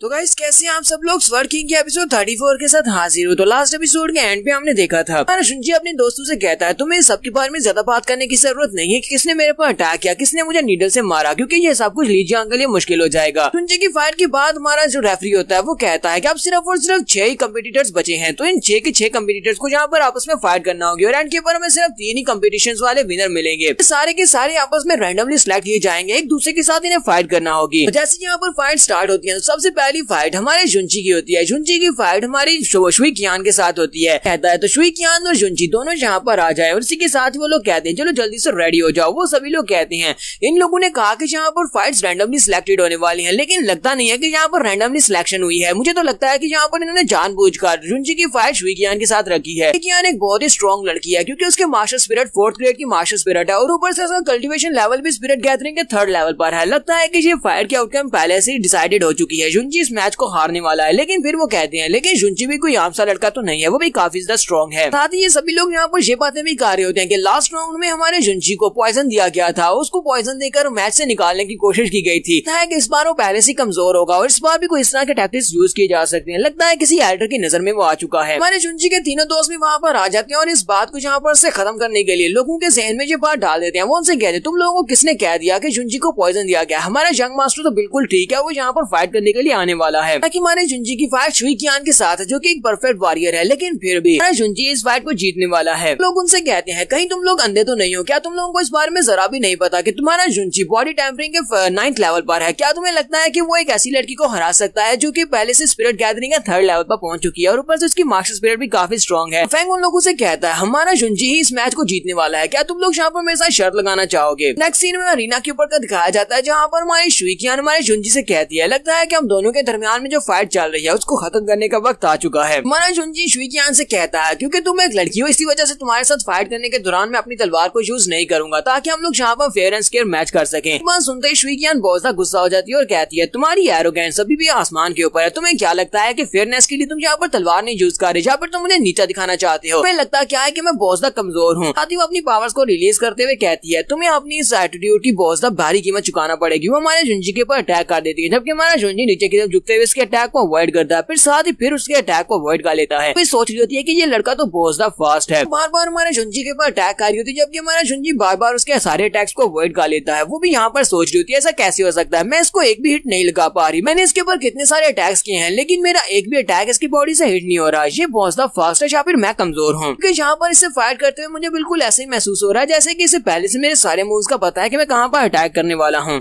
जुनजी भी उसके हाथ को पकड़ता है और उसे कहता है क्या तुम यहाँ पर सीरियस हो या फिर तुम यहाँ पर ऐसे ही अपने हाथों को चला रही हो, और साथ ही उसे पीछे की तरफ धक्का दे देता है। हमारा जुनजी शुइकियान से कहता है अगर तुम सिर्फ इतना ही कर सकते हो तो फिर हमें यहाँ पर फाइट करने की जरूरत नहीं है। मुझे तो लगा था कितने सालों में तुम बहुत ज्यादा स्ट्रॉन्ग बन गई होगी। ये बात सुनते ही बहुत ज्यादा गुस्सा हो जाती है और उसे कहती है तुम किस तरह की बकवास कर रही हो। हमारा जुनजी उसे कहता है क्या तुमने कल्टीवेट किया भी है या नहीं, या फिर तुम यहाँ पर ऐसे ही अपने हाथों को चला रही हो। विज्ञान फिर से अपने पाँव को उठाती है और उसे एक जबरदस्त किक मारती है लेकिन हमारा जुनजी उसकी किक को अवॉइड कर लेता है। फिर साथ ही वो उसे पंच मारने के लिए आगे बढ़ती है। हमारा जुनजी एक ही हाथ के साथ उसके पंच को ब्लॉक कर लेता है। बाकी के सभी लोग भी यहाँ पर बातें करना शुरू कर देते हैं और कहते हैं पर हो क्या रहा है, हमें तो लगा था कि शुइकियान बहुत ज्यादा स्ट्रॉन्ग है क्योंकि उसकी कल्टीवेशन और उसकी मार्शल स्पिरिट स्ट्रॉन्ग है तो वो यहाँ पर एक बहुत ही अच्छी फाइट दिखा सकती है। लेकिन ये लड़का जुनजी उसके सामने इस तरह से बिहेव कर रहा है जैसे कि एक छोटी सी बच्ची है जो कि उसके पास से कुछ चीज छीनने की कोशिश कर रही है। तो बड़ी आसानी के साथ सारे अटैक्स को ब्लॉक कर रहा है। ऐसे लगता है तो बच्चे वहाँ पर फाइट कर रहे हैं। हमारी फाइट तो बहुत ज्यादा बोरिंग है। हमें यहाँ पर सोचा था कि शुइकियान अच्छी फाइट दिखाएगी लेकिन ये तो बिल्कुल बेकार लड़की निकली। लगता है कि ये लड़की जानबूझकर यहाँ पर हारने की कोशिश कर रही है, इसी वजह से ये फुल पावर के साथ अटैक नहीं कर रही। लेकिन इसने तो कहा था कि इसे जुनजी से बदला लेना है। शुइकियान फाइट करने के दौरान हमारे जुनजी गर्दन के ऊपर अपनी कोहनी मारती है जिससे हमारा जुनजी वहीं पर अपना गला पकड़कर खड़ा हो जाता है। शुइकियान उसे कहती है तुम्हें क्या लगता है कि तुम यहाँ पर इस तरह बिहेव करोगे तो फिर मैं तुम्हारे साथ बहुत ही आसान से फाइट करूंगी और आसानी से फाइट को हार जाऊंगी। जुनजी उसे कहता है मैं तुम्हारे साथ सीरियस होकर फाइट कैसे कर सकता हूँ क्योंकि तुम तो सिर्फ और सिर्फ एक लड़की हो। हमारा जुनजी उसे कहता है अपने घर जाओ और घर जाने के बाद अपने special move 9 wave ripple technique को जाकर मास्टर करो। यहाँ पर तुम्हारी कोई भी जगह नहीं है क्योंकि मेरे पास इतना टाइम नहीं है कि मैं यहाँ पर तुम्हारे साथ वेस्ट कर सकूं, इसलिए चुपचाप यहाँ पर रहना से नीचे उतर से जाओ अगर तुम्हें यहाँ पर इसी तरह का डांस ही करना है तो। साथ ही हमारा जुनजी पीछे की तरफ मुड़ जाता है और कहता है अगर तुम्हें इस तरह की फाइट करनी है तो मुझे यहाँ पर शर्मिंदा होने की जरूरत नहीं है, मुझे तुम्हें इस तरह हराकर नहीं जीतना। जुनजी कहता है ठीक है मैं यहाँ पर सरेंडर करने वाला हूँ। ये बात सुनते ही वो बहुत ज्यादा गुस्सा हो जाती है और कहती है तुम्हारी हिम्मत कैसे हुई यहाँ पर मेरी परमिशन के बिना यहाँ से जाने की, मुझे अभी तुमसे फाइट करनी है और मैं अभी यहाँ पर फाइट करूंगी। और साथ ही वो अपनी पावर्स को रिलीज करती है और कहती है यहाँ पर से इतनी आसानी के साथ बाहर नहीं जा सकते, आज मैं तुम्हें मार डालूंगी क्योंकि मुझे अपनी फैमिली का बदला लेना है। फिर साथ ही वहाँ पर 9 रिपल टेक्निक को यूज करती है और साथ ही अपनी मार्शल स्पिरिट को भी रिलीज करती है। हमारा जुनजी भी वहीं पर रुक जाता है और कहता है कि अब ये लड़की यहाँ पर सीरियस होने वाली है। वो 9 वेव रिपल टेक्निक को यूज करते हुए हमारे जुनजी के ऊपर अटैक करती है। यहाँ पर जबरदस्त वाटर निकलता है क्योंकि वो वाटर टेक्निक होती है, इसी वजह से वहाँ पर बहुत सारा पानी निकलता है और हमारा जुनजी पानी के अंदर डूब जाता है। इसी के साथ ही शुइकियान एक और स्पेशल मूव को यूज करती है जिसका नाम ड्रैगन लेक टाइगर वेव होता है। वो स्पेशल मूव को यूज करती है तो अरीना बहुत ज्यादा पानी हो जाता है, पूरा अरीना पानी से भर जाता है। तभी देखने वाली बहुत ज्यादा एक्साइटेड भी होती है, बहुत ज्यादा हैरान भी होती है। वो लोग कहते हैं इस लड़की की पावर्स तो वाकई में बहुत ज्यादा है, हमने इसको कुछ ज्यादा ही अंडर एस्टिमेट किया। ये तो पहले यहाँ पर सिर्फ वार्म अप कर रही थी, अगर ये इसी तरह अपनी वाटर टेक्निक को यूज करती रही तो पूरी की पूरी रिंग को ही बर्बाद कर देगी। क्योंकि हमारा जुनजी उसके पानी के अटैक के दरमियान में खड़ा होता है, वहाँ पर मुस्कुरा रहा होता है। वो सभी लोग कहते हैं जुनजी ने उसके अटैक को रेजिस्ट कर लिया। शुइकियान कहती है ऐसा कैसे हो सकता है, तुम मेरे अटैक को अवॉइड कैसे कर सकते हो। तो यहीं पर हमारी शुइकियान अपने पाँव को ऊपर की तरफ उठाती है और वहाँ पर एक जबरदस्त किक मारने लगी है। वो अपने फाइनल ब्लो को वहाँ पर देती है और उसे कहती है अब तुम बिल्कुल भी नहीं बचोगे। अपनी टांग को घुमाते हुए जब 9 वेव रिपल टेक्निक को यूज करती है तो वहाँ पर एक जबरदस्त वाटर टाइगर निकलता है। वो वाटर टाइगर बहुत ज्यादा पावरफुल लग रहा होता है और वहाँ पर अरीना में पूरी तरह से पानी भर जाता है। पानी इतना ज्यादा होता है कि अरीना से भी बाहर निकल आता है। वहाँ पर जितने भी जनता बैठी होती है वो सभी लोग उस पानी में बह जाती है। यूजन जल्दी से भागती हुई हमारे जुनजी को बचाने के लिए आगे बढ़ने लगती है, जबकि मास्टर जैंग से कहती है बेवकूफ मत बनो, तुम वहाँ पर कहाँ पर जा रही हो। तुम्हें दिखाई दिया कोई और एल्डर अपनी जगह के ऊपर से हिला है, कोई भी एल्डर अपनी जगह के ऊपर से नहीं हिला और ना ही मैं वहाँ पर जाऊंगा किसी की मदद करने के लिए। हमारे लिए ये सिर्फ और सिर्फ एक नॉर्मल ड्यूल है क्योंकि जब भी यहाँ पर कभी फाइट होती है तो ऐसा तो होता ही है। बहुत सारी फाइट में जहाँ पर अरीनास टूट जाती हैं और उनके एनर्जी अटैक्स बाहर भी निकलते हैं, लेकिन यहाँ पर जितना भी स्टाफ है उस सभी को पहले से ट्रेन किया जाता है। जितनी ऑडियंस हो उस सभी को बचाने की जिम्मेदारी उनकी होती है। लोग अपनी रिस्पॉन्सिबिलिटी को पूरी तरह से पूरा करेंगे, किसी भी ऑडियंस में बैठे हुए इंसान को नुकसान नहीं पहुंचेगा। वहाँ पर जो रेफरी होता है वो अपने लोगों को वहाँ पर कहता है, वो लोग जल्दी से वहाँ पर पानी को वापस से अरीना के अंदर बंद करना स्टार्ट करते हैं। वो पानी को वापस से अरीना के अंदर भेज देते हैं और लोगों को बचा लेते हैं। कि मास्टर जैन और सिटी लॉर्ड वो वो उन तीनों को बचा लेते हैं। वो लोग कहते हैं मास्टर आपका बहुत बहुत शुक्रिया जो आपने हमें बचा लिया। लॉर्ड ने जहाँ पर अपनी मास्टर स्पिरिट को रिलीज किया होता है वो अपनी मास्टर स्पिरिट को रिलीज करते हैं। एक बड़ा सा मेंटिस होता है। वो लोग कहते हैं जो तो एक मेंटिस है क्यों ना हम लोग इसका सूप बनाकर खाएं। जबकि सिटी लॉर्ड गुस्से से उनसे कहते हैं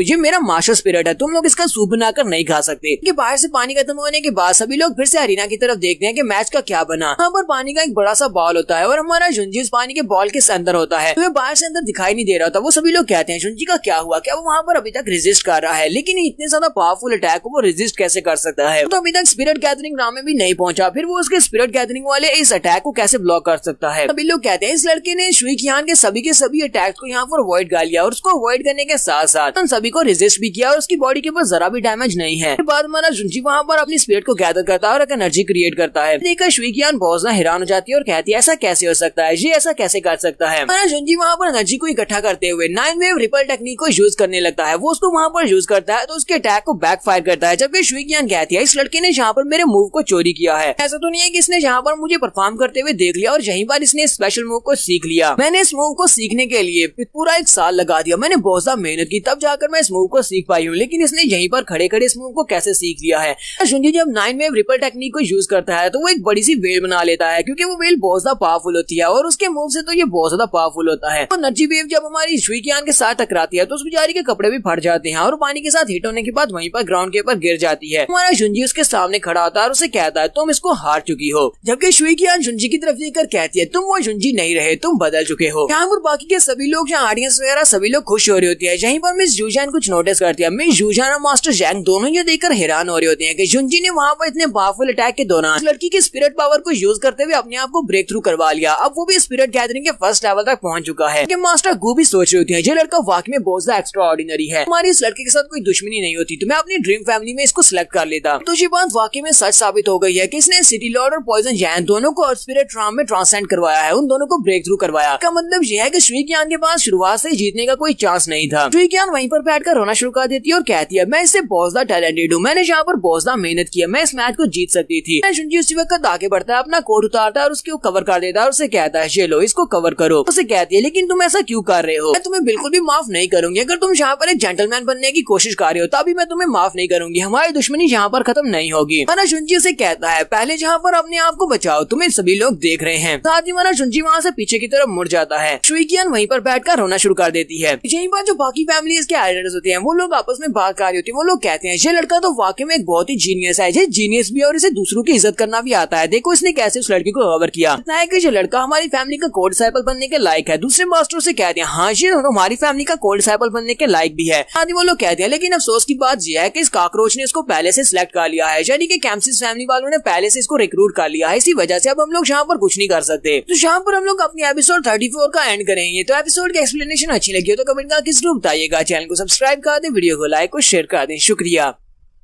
तो गाइस कैसे हैं आप सब लोग। स्वर्ड किंग के एपिसोड 35 के साथ हाजिर हूँ। तो लास्ट एपिसोड के एंड पे हमने देखा था कि हमारा जुंजी अपनी फाइट को जीत जाता है, शुई कीहान को हरा देता है। ये देखने के बाद सभी के सभी एल्डर वहाँ पर तारीफें कर रहे होते हैं, जबकि मास्टर गूज यहाँ पर आगे बढ़ते हैं और कहते हैं मैं इस फाइट के रिजल्ट से बिल्कुल भी राजी नहीं हूँ, क्योंकि मुझे लगता है कि इस लड़के ने यहाँ पर किसी न किसी स्पेशल आर्टिफैक्ट या वेपन को यूज किया है। तो ये हमारे एल्डर्स के रिव्यू का टाइम है। वो जल्दी से जंप करते हुए अरीना में चला जाता है और कहता है एल्डर्स के रिव्यू का टाइम है, वजह से तमाम के तमाम कैंडिडेट फील्ड से बाहर चले जाएं। लेकिन कोई भी कैंडिडेट यहाँ पर इस एरिना से बाहर नहीं जा सकता, सभी लोग यहीं पर रुकेंगे। सबसे पहले हम लोग इस लड़के को चेक करेंगे। मास्टर गू हमारे जुंजी के सामने आकर खड़े हो जाते हैं और कहते हैं तुम्हारी फाइट उस लड़के के साथ वाकई में काफी ज्यादा अच्छी थी, तुमने उस लड़की को हरा दिया। लेकिन यहाँ पर तुम्हारी फाइट को एनालाइज करने के बाद हमारे जो एल्डर्स है वो तुम्हारी इस फाइट से बहुत ज्यादा सस्पिशियस है। हमें लगता है कि तुमने यहाँ पर किसी हिडन वेपन को यूज किया है, वरना तुम एक स्पिरिट गैदरिंग ग्राम के 3rd लेवल के इंसान को इतनी आसानी से कैसे हरा सकते हो। इसी वजह से मैं यहाँ पर पर्सनली तुम्हें चेक करने के लिए आया हूँ। मैं तुम्हारी बॉडी को चेक करूंगा, कहीं तुम्हारी बॉडी के ऊपर कोई हाई लेवल का वेपन तो नहीं है जिसको यूज करते हुए तुमने इस फाइट को जीता है। इसी वजह से बाकी के सारे एल्डर्स की बिहाफ पर मैं जहाँ पर ये वाला काम करूंगा। तो उसके तीनों दोस्त ये बात सुनने के बाद काफी हैरान होते हैं और कहते हैं यहाँ पर चल क्या रहा है। पर सभी को पता है कि हमारे जुंजी ने अपनी परफॉर्मेंस दिखाई है, लेकिन ये यहाँ पर क्या कर रहे हैं, ये एल्डर गू जानबूझकर इसको निशाना बना रहे हैं। लेकिन ये एल्डर का रिव्यू टाइम क्या होता है, ये जुआन उनसे कहता है एल्डर्स के रिव्यू टाइम का मतलब यह है कि जब फाइट के बाद एल्डर्स को लगता है कि इस फाइट में कोई गड़बड़ है तो वो लोग मैच को थोड़ी देर के लिए पोस्टपोन कर देते हैं। जिस बंदे के ऊपर उन्हें शक होता है वो उसकी बॉडी को कम्प्लीटली चेक करते हैं कहीं उसके पास कोई वेपन तो नहीं है। सिटी लॉर्ड कहते हैं लगता है कि हमारे मास्टर मुश्किल में पड़ गए हैं। तो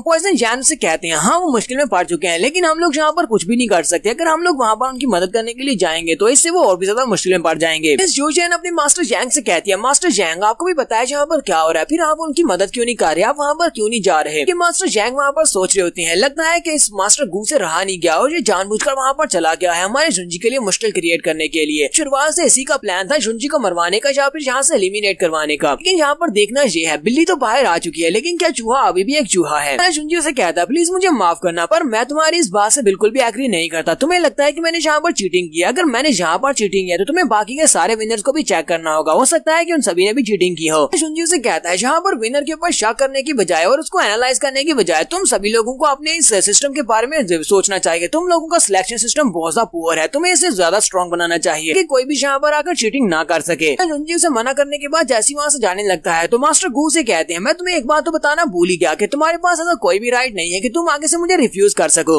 यानी कि मैं तुम्हारी बॉडी को यहाँ पर चेक करने वाला और मैं इसे चेक करूंगा। और साथ ही वो अपनी मास्टर स्पिरिट को रिलीज करते हैं जो कि एक बड़ा सा टॉर्टॉइज होता है और उस टॉर्टॉइज की बॉडी के ऊपर काफी बड़ी जंजीरें लटकी होती हैं। उन जंजीरों के साथ वो हमारे जुंजी को बांध लेते हैं। हमारे जुंजी को अपनी जंजीरों के साथ बांधकर वहीं पर रख लेते हैं और कहते हैं तुम यहाँ से नहीं जा सकते। साथ ही वो से कहते हैं तुम इसलिए क्वालिफाइड नहीं हो कि तुम हमारे सिलेक्शन प्रोग्राम के बारे में बात कर सकोगे, हमें अपनी सिलेक्शन को इम्प्रूव करना चाहिए, तुम्हारी अभी इतनी औकात नहीं है। और फिर साथ ही मास्टर गू से कहते हैं तुम्हारे जैसे एरोगेंट और एटीट्यूड वाले लड़कों के लिए मैं हमेशा से बहुत ज्यादा सख्त रहा हूँ, मैंने कभी भी नरमी से बात नहीं की। ये तुम्हारे लिए सिर्फ और सिर्फ एक वार्निंग थी, अगर दोबारा तुमने यहाँ पर मेरी बात को काटा या फिर तुमने हमारे सिलेक्शन प्रोग्राम के बारे में कोई कमेंट्स किए तो इससे बुरा होगा। शुंजी से कहता है एल्डर गू तुम यहाँ पर सभी लोगों के सामने इस तरह का नाटक क्यों कर रहे हो, तुम यहाँ पर ऐसे दिखा रहे हो जैसे कि तुम मेरी गलती की वजह से मुझे सजा दे रहे हो। क्योंकि मुझे ये बात अच्छी तरह से पता है कि ये सारे का सारा शुरुआत से तुम्हारा ही प्लान था। शुरुआत से तुम चाहते थे कि मैं यहाँ से डिस्क्वालीफाई हो जाऊँ, फिर तुम्हारा प्लान ये था कि तुम मुझे मारना चाहते थे। लगता है कि तुम यहाँ पर किसी के ऊपर बहुत बड़ा एहसान कर रहे हो या फिर किसी के साथ मिले हुए हो, लेकिन तुम्हारा सारे का सारा प्लान फेल हो गया और उसके बाद तुम्हें खुद यहाँ पर रिंग में आना पड़ा। सिर्फ इतना ही नहीं बल्कि तुमने इस मैच के स्टार्ट होने से पहले यहाँ पर रिंग के नीचे एक ब्लैक सर्कल पहले से बिछाया हुआ था, तुमने एक फॉर्मेशन बिछाई हुई थी। अगर मैं यहाँ से जाना भी चाहूँ तब भी तुम मुझे यहाँ पर आसानी से पकड़ सकते थे अपनी फॉर्मेशन को एक्टिवेट करते हुए। लगता है कि तुम्हें तो मुझसे बहुत ज्यादा डर लग रहा है। मास्टर गू से कहते हैं हाँ ये बात तो वाकई में सच है, जो फैमिली वालों ने मुझे कहा था कि एक लड़के को बहुत ज्यादा टीज करना है, जहाँ तक कि अगर फाइट के दौरान उसको क्रिपल कर दो या फिर मार भी डालो कोई फर्क नहीं पड़ता। मास्टर गू से कहते हैं लेकिन अफसोस की बात यह है कि तुम बहुत ज्यादा पावरफुल हो, मुझे तो लगा था कि स्ट्रॉन्ग ओपोनेंट्स को भेजकर तुम्हें आसानी से हराया जा सकता है, लेकिन तुम यहाँ पर हारे नहीं बल्कि तुमने अपने सारे के सारे ओपोनेंट्स को हरा दिया। इस वजह से मुझे तुम में काफी ज्यादा इंटरेस्ट है। और साथ ही वो अपनी जंजीरों को और ज्यादा टाइट करते हैं। वो जंजीरों को टाइट करते हैं तो हमारी शुंजी की हालत भी टाइट हो जाती है। शुंजी उसे कहता है तुमने यहाँ पर मुझे गुस्सा दिला दिया है, लगता है कि मुझे यहाँ पर खुद से तुमसे फाइट करके निपटना होगा। मास्टर गू आगे बढ़ते हैं और उसकी बॉडी को सर्च करते हुए उसके पास से कुछ निकाल लेते हैं। तो ये कुछ क्या होता है, ये वही लकी चार्म होता है जो कि हमारी ल्यूजियांग का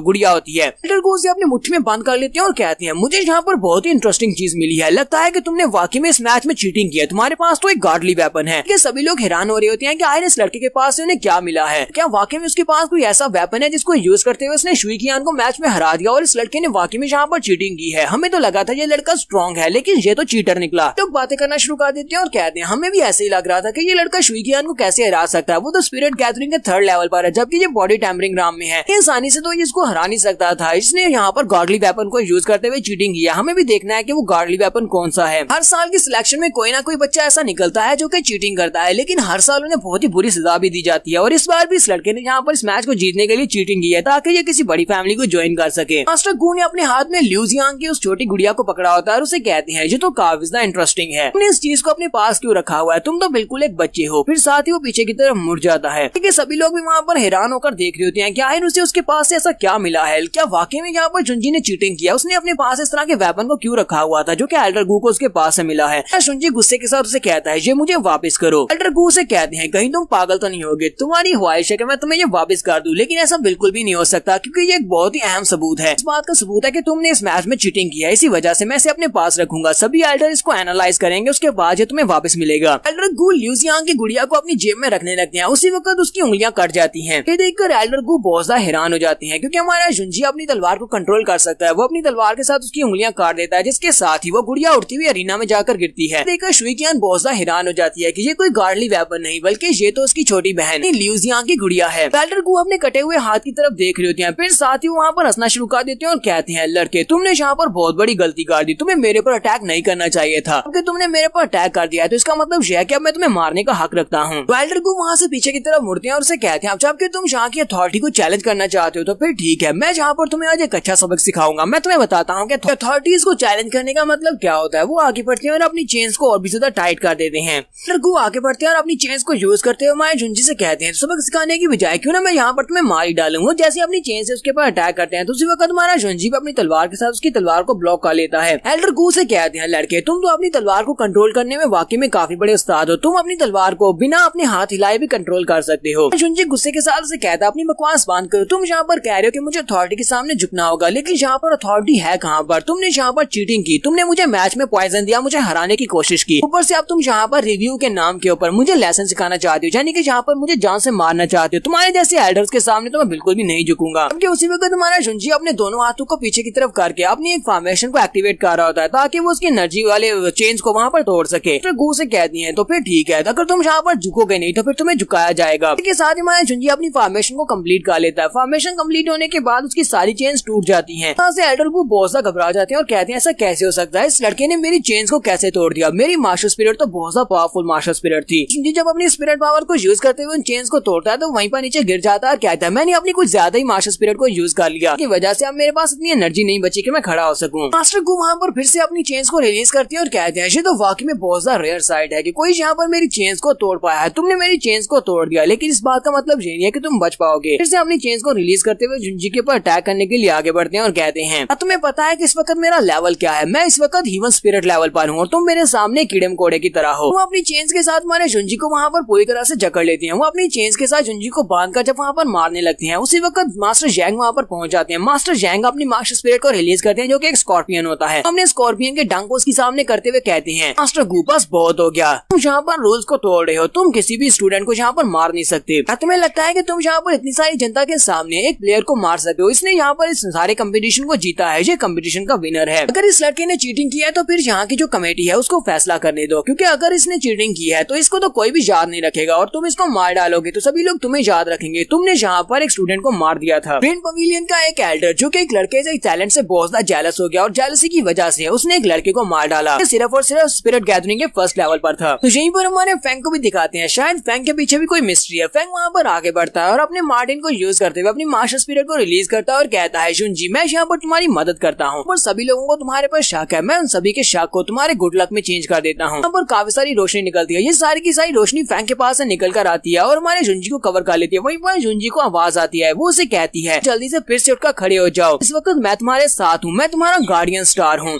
जुंजी कहता है ये कौन है, कौन मुझसे बात कर रहा है। उसी के साथ हमारे जुंजी के माथे पर से बहुत ज्यादा जबरदस्त एनर्जी निकलती है। जब उसकी बॉडी से जबरदस्त एनर्जी निकलती है उसी के साथ ही वो सारी चेन्स टूट जाती हैं। वो चेन सारी टूट जाती हैं तो मास्टर गू जो इसके सामने खड़े होते हैं वो बहुत ज्यादा घबरा जाते हैं और कहते हैं ऐसा कैसे हो सकता है, ये तो मेरी सारी की सारी मार्शल स्पिरिट को एब्जॉर्ब कर रहा है। तो मास्टर गू ने वहाँ पर अपनी चेन्स जो कि मार्शल एनर्जी से बनी होती है वो सारी की सारी स्पिरिट एनर्जी को हमारा जुंजी अपनी बॉडी में एब्जॉर्ब कर लेता है। जब वो सारी स्पिरिट एनर्जी को अपनी बॉडी में एब्जॉर्ब करता है वहाँ पर जबरदस्त एनर्जी निकलती है और वहाँ पर एक बड़ा सा एनर्जी बॉल क्रिएट हो जाता है। ये सभी लोग सोच रहे होते हैं कि अब यहाँ पर हो क्या रहा है। मास्टर जैंग भी उस एनर्जी बॉल से बाहर निकल आते हैं जबकि सिर्फ और सिर्फ एल्डर गू उस एनर्जी बॉल के अंदर होते हैं। क्योंकि एल्डर जैंग से कहती है मास्टर जैंग आपको वहाँ पर जाना चाहिए और इनको जाकर रोकना चाहिए। आपको नहीं लगता है कि उनको रोकना चाहिए, कहीं ऐसा ना हो कि उन दोनों में से कोई मारा जाए। मास्टर जैंग उसे कहते हैं मैं तो वहाँ पर जाकर उनको रोकना चाहता हूँ लेकिन मैं उस एनर्जी सर्कल के अंदर नहीं जा सकता। जबकि पॉइजन जैन भी सोच रहे होते हैं ऐसा कैसे हो सकता है, हमारे जुंजी ने मास्टर गू की सारी स्पिरिट एनर्जी को एब्जॉर्ब कर लिया है और इसी के साथ ही उन सभी लोगों को वहाँ पर जबरदस्त स्पिरिट पावर महसूस होता है। पॉइजन जैन कहते हैं ये वाला स्पिरिट प्रेशर मैं इसको महसूस कर सकता हूँ। मास्टर जैंग कहते हैं हाँ ये वाकई में वही स्पिरिट प्रेशर है। इसी के साथ ही वहाँ पर मास्टर गू को दिखाते हैं। मास्टर गू वहाँ पर घुटने टेक कर बैठे होते हैं और बहुत ज्यादा घबरा रहे होते हैं क्योंकि उसके सामने हमारा जुंजी खड़ा होता है जो कि अपने स्पिरिट प्रेशर को रिलीज कर रहा होता है। लोग कहते हैं इस दुनिया में सिर्फ और सिर्फ एक स्पिरिट प्रेशर ऐसा है जो कि सभी को अपने सामने झुकने पर मजबूर कर देता है, चाहे वो कितना ही पावरफुल एक्सपर्ट क्यों ना हो। वो वाला स्पिरिट प्रेशर सिर्फ और सिर्फ एक असली के स्पिरिट किंग का स्पिरिट प्रेशर है जिसके सामने सभी को झुकना पड़ता है। हमारा जुंजी अपने हाथ को सामने करके वहाँ पर खड़ा होता है और उसकी बॉडी के अंदर से ये सारा स्पिरिट प्रेशर रिलीज हो रहा होता है। यहाँ पर हम लोग अपनी एपिसोड 35 का एंड करेंगे। एपिसोड की एक्सप्लेनेशन अच्छी लगी हो तो कमेंट करके जरूर बताइएगा। चैनल को सब्सक्राइब कर दें, वीडियो को लाइक और शेयर कर दें। शुक्रिया।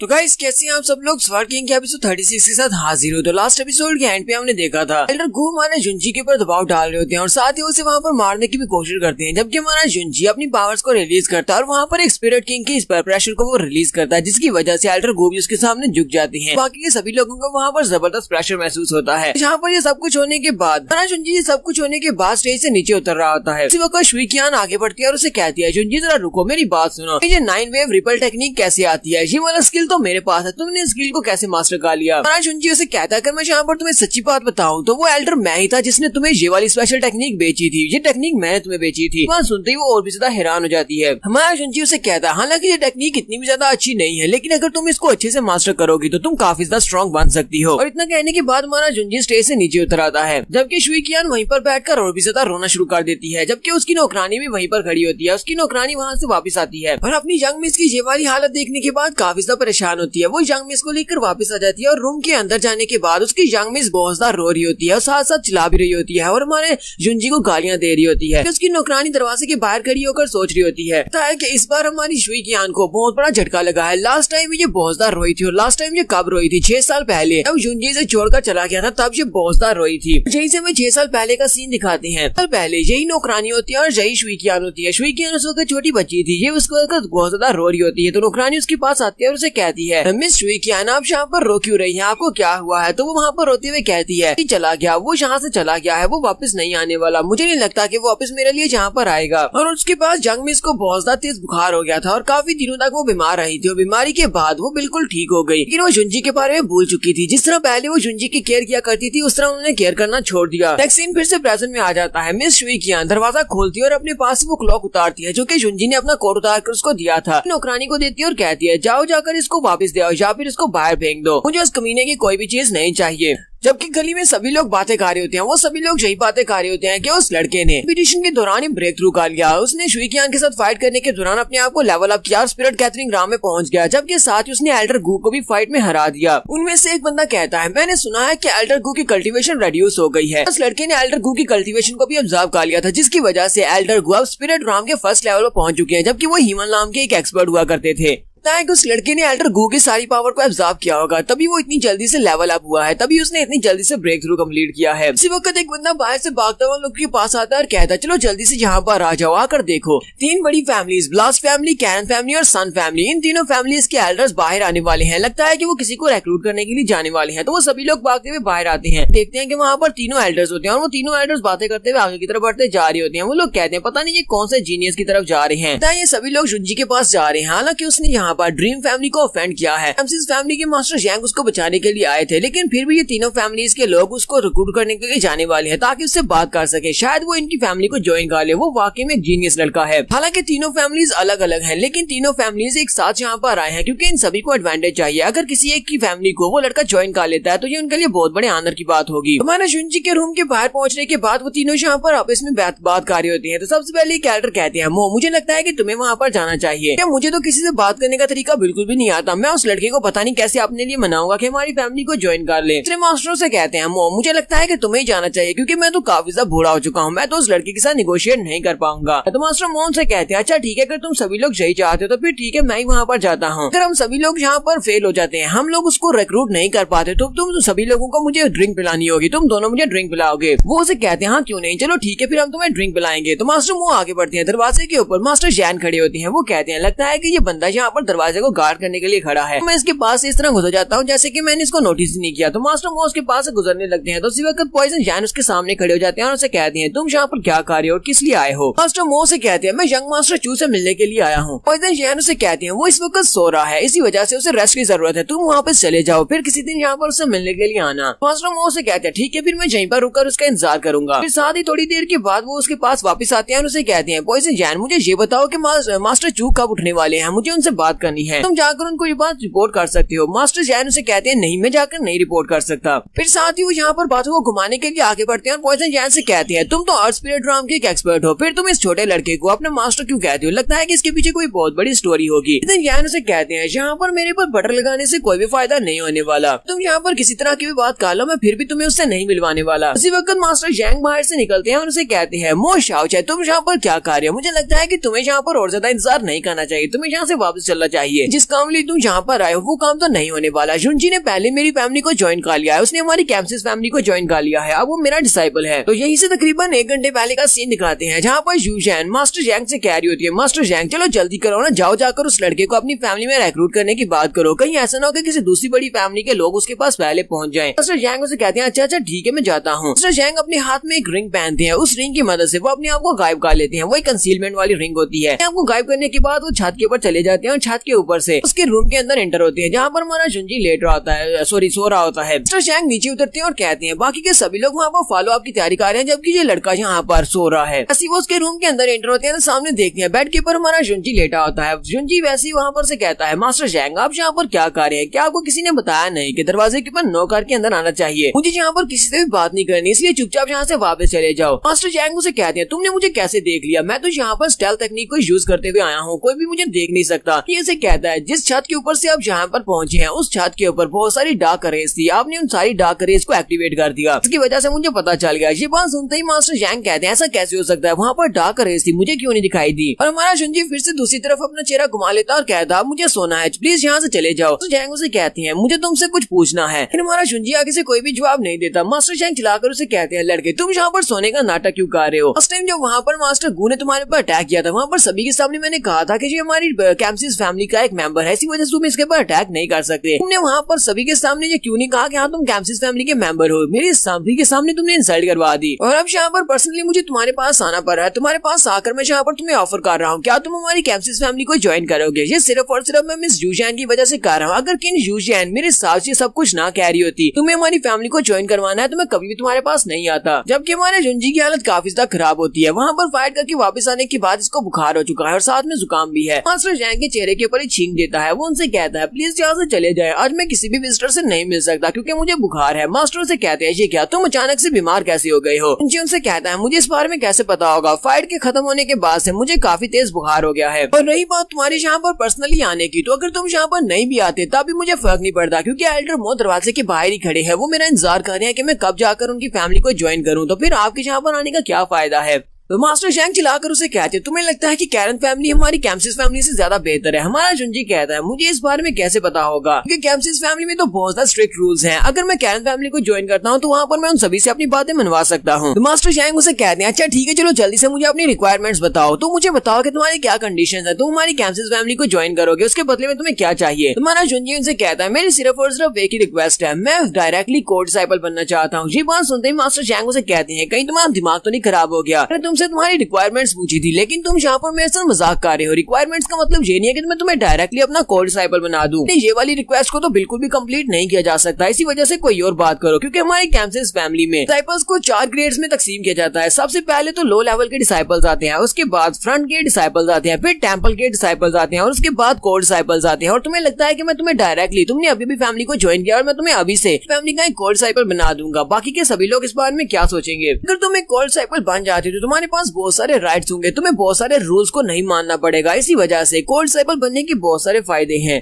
फैमिली को ज्वाइन करने पर कोई भी ऐसा डिसाइपल नहीं है जो कि डायरेक्टली कोड डिसाइपल बन गया हो। हमारा जुनजी उसे कहता है हाँ ठीक है मुझे लगता है कि तुम यहाँ पर मुझे कोड डिसाइपल नहीं बनाने वाले, चलो कोई बात नहीं, वैसे भी बाहर बहुत सारी फैमिलीज हैं, 3 फैमिलीज हैं, उनमें से कोई ना कोई तो मेरी इस शर्त को एक्सेप्ट कर लेगा और मुझे अपनी फैमिली का कोड डिसाइपल बना लेगा। मास्टर जैंग उसे कहते हैं क्या तुम यहाँ पर अपनी रिक्वायरमेंट्स को चेंज नहीं कर सकते। हमारा जुनजी पीछे की तरफ मुड़ जाता है और उसे कहता है अगर तुम्हें मेरी रिक्वेस्ट को पूरा नहीं करना तो फिर तुम वापस जा सकते हो, मुझे तुम्हारी फैमिली को ज्वाइन नहीं करना, मुझे यहाँ पर सोना है। तो मास्टर जैंग फिर से चिल्लाकर उसे कहते हैं बताओ कि शायद तुम्हारी कोई और ख्वाहिश हो, तुम कुछ और भी कह सकते हो, हम लोग यहाँ पर निगोशिएट नहीं कर सकते। हमारा जुनजी कहता है नहीं हम लोग बिल्कुल भी निगोशिएट नहीं कर सकते। मास्टर जैंग उसकी बात सुनने के बाद गुस्से में वहीं पर आसपास फिरना शुरू करते हैं, वो घूम रहे होते हैं और सोच रहे होते हैं कि यहाँ पर क्या किया जाए, क्या इस लड़के को कोड डिसाइपल सिलेक्ट कर लिया जाए। हमारा जुनजी मास्टर जैंग से कहता है मास्टर जैंग मुझे लगता है कि आप मेरी शर्त को नहीं मानने वाले, इसलिए चुपचाप यहाँ से चले जाएं क्योंकि मुझे काफी नींद आ रही है और मुझे सोना है और मुझे बुखार भी है। मास्टर जैंग काफी ज्यादा गुस्से में होते हैं और उसे कहते हैं चलो फिर ठीक है मैं तुम्हारी इस ख्वाहिश को पूरा कर देता हूँ, तुम्हारी इस पहली रिक्वायरमेंट को पूरा किया जाता है, मैं तुम्हें कोड डिसाइपल बना देता हूँ। सिर्फ और सिर्फ तुम्हारे लिए आज के बाद किसी को भी कोड डिसाइपल नहीं बनाया जाएगा। साथ ही वो अपनी मैजिकल वांड को निकालते हैं और उसे कहते हैं चलो जल्दी से नीचे झुको। हमारा जुंजी उनके सामने झुक जाता है। मिस्टर जैन अपनी वांड को उसकी तरफ करते हुए कहती हैं कि आज के बाद से तुम हमारी कैम्पसिस फैमिली के एक मेंबर हो और एक मेंबर बनने के बाद तुम्हें डायरेक्टली कोड डिसाइपल बना दिया जाएगा। अगर तुम फैमिली के रूल्स को तोड़ते हो तुम्हें सजा मिलेगी। अगर तुम फैमिली के रूल्स को पूरा करते हो और साथ ही हमारी फैमिली का नाम रोशन करते हो तो तुम्हें इनाम भी मिलेंगे और रिवार्ड्स मिलेंगे। कैम्पसिस फैमिली को ज्वाइन करने के बाद से मैं यहीं पर अपने एल्डर होने के नाम पर अपनी फैमिली का 9th कोड डिसाइपल बनाता हूँ। साथ ही वो से कहते हैं तो कोड डिसाइपल होने के नाते तुम्हारा टाइटल कैंप क्लाउड होगा। उसके बाद तुम जो कुछ भी करोगे वो हमारी कैम्पसिस फैमिली को रिप्रेजेंट करेगा। और साथ ही वो अपने पास एक टोकन निकालते हैं और उसे दे देते हैं और कहते हैं ये कोड डिसाइपल का टोकन है, इसे तुम अपने पास रखो। ये तुम्हारे कैम्पसिस फैमिली के कोड डिसाइपल होने की निशानी है, इसको गुम मत करना। ये यहाँ पर कैम्पसिस फैमिली का कोड डिसाइपल बन गया है। तो यहाँ पर एपिसोड 36 का एंड करेंगे। एपिसोड की एक्सप्लेनेशन अच्छी लगी हो तो कमेंट करके जरूर बताइएगा। चैनल को सब्सक्राइब कर दें, वीडियो को लाइक और शेयर कर दें। शुक्रिया।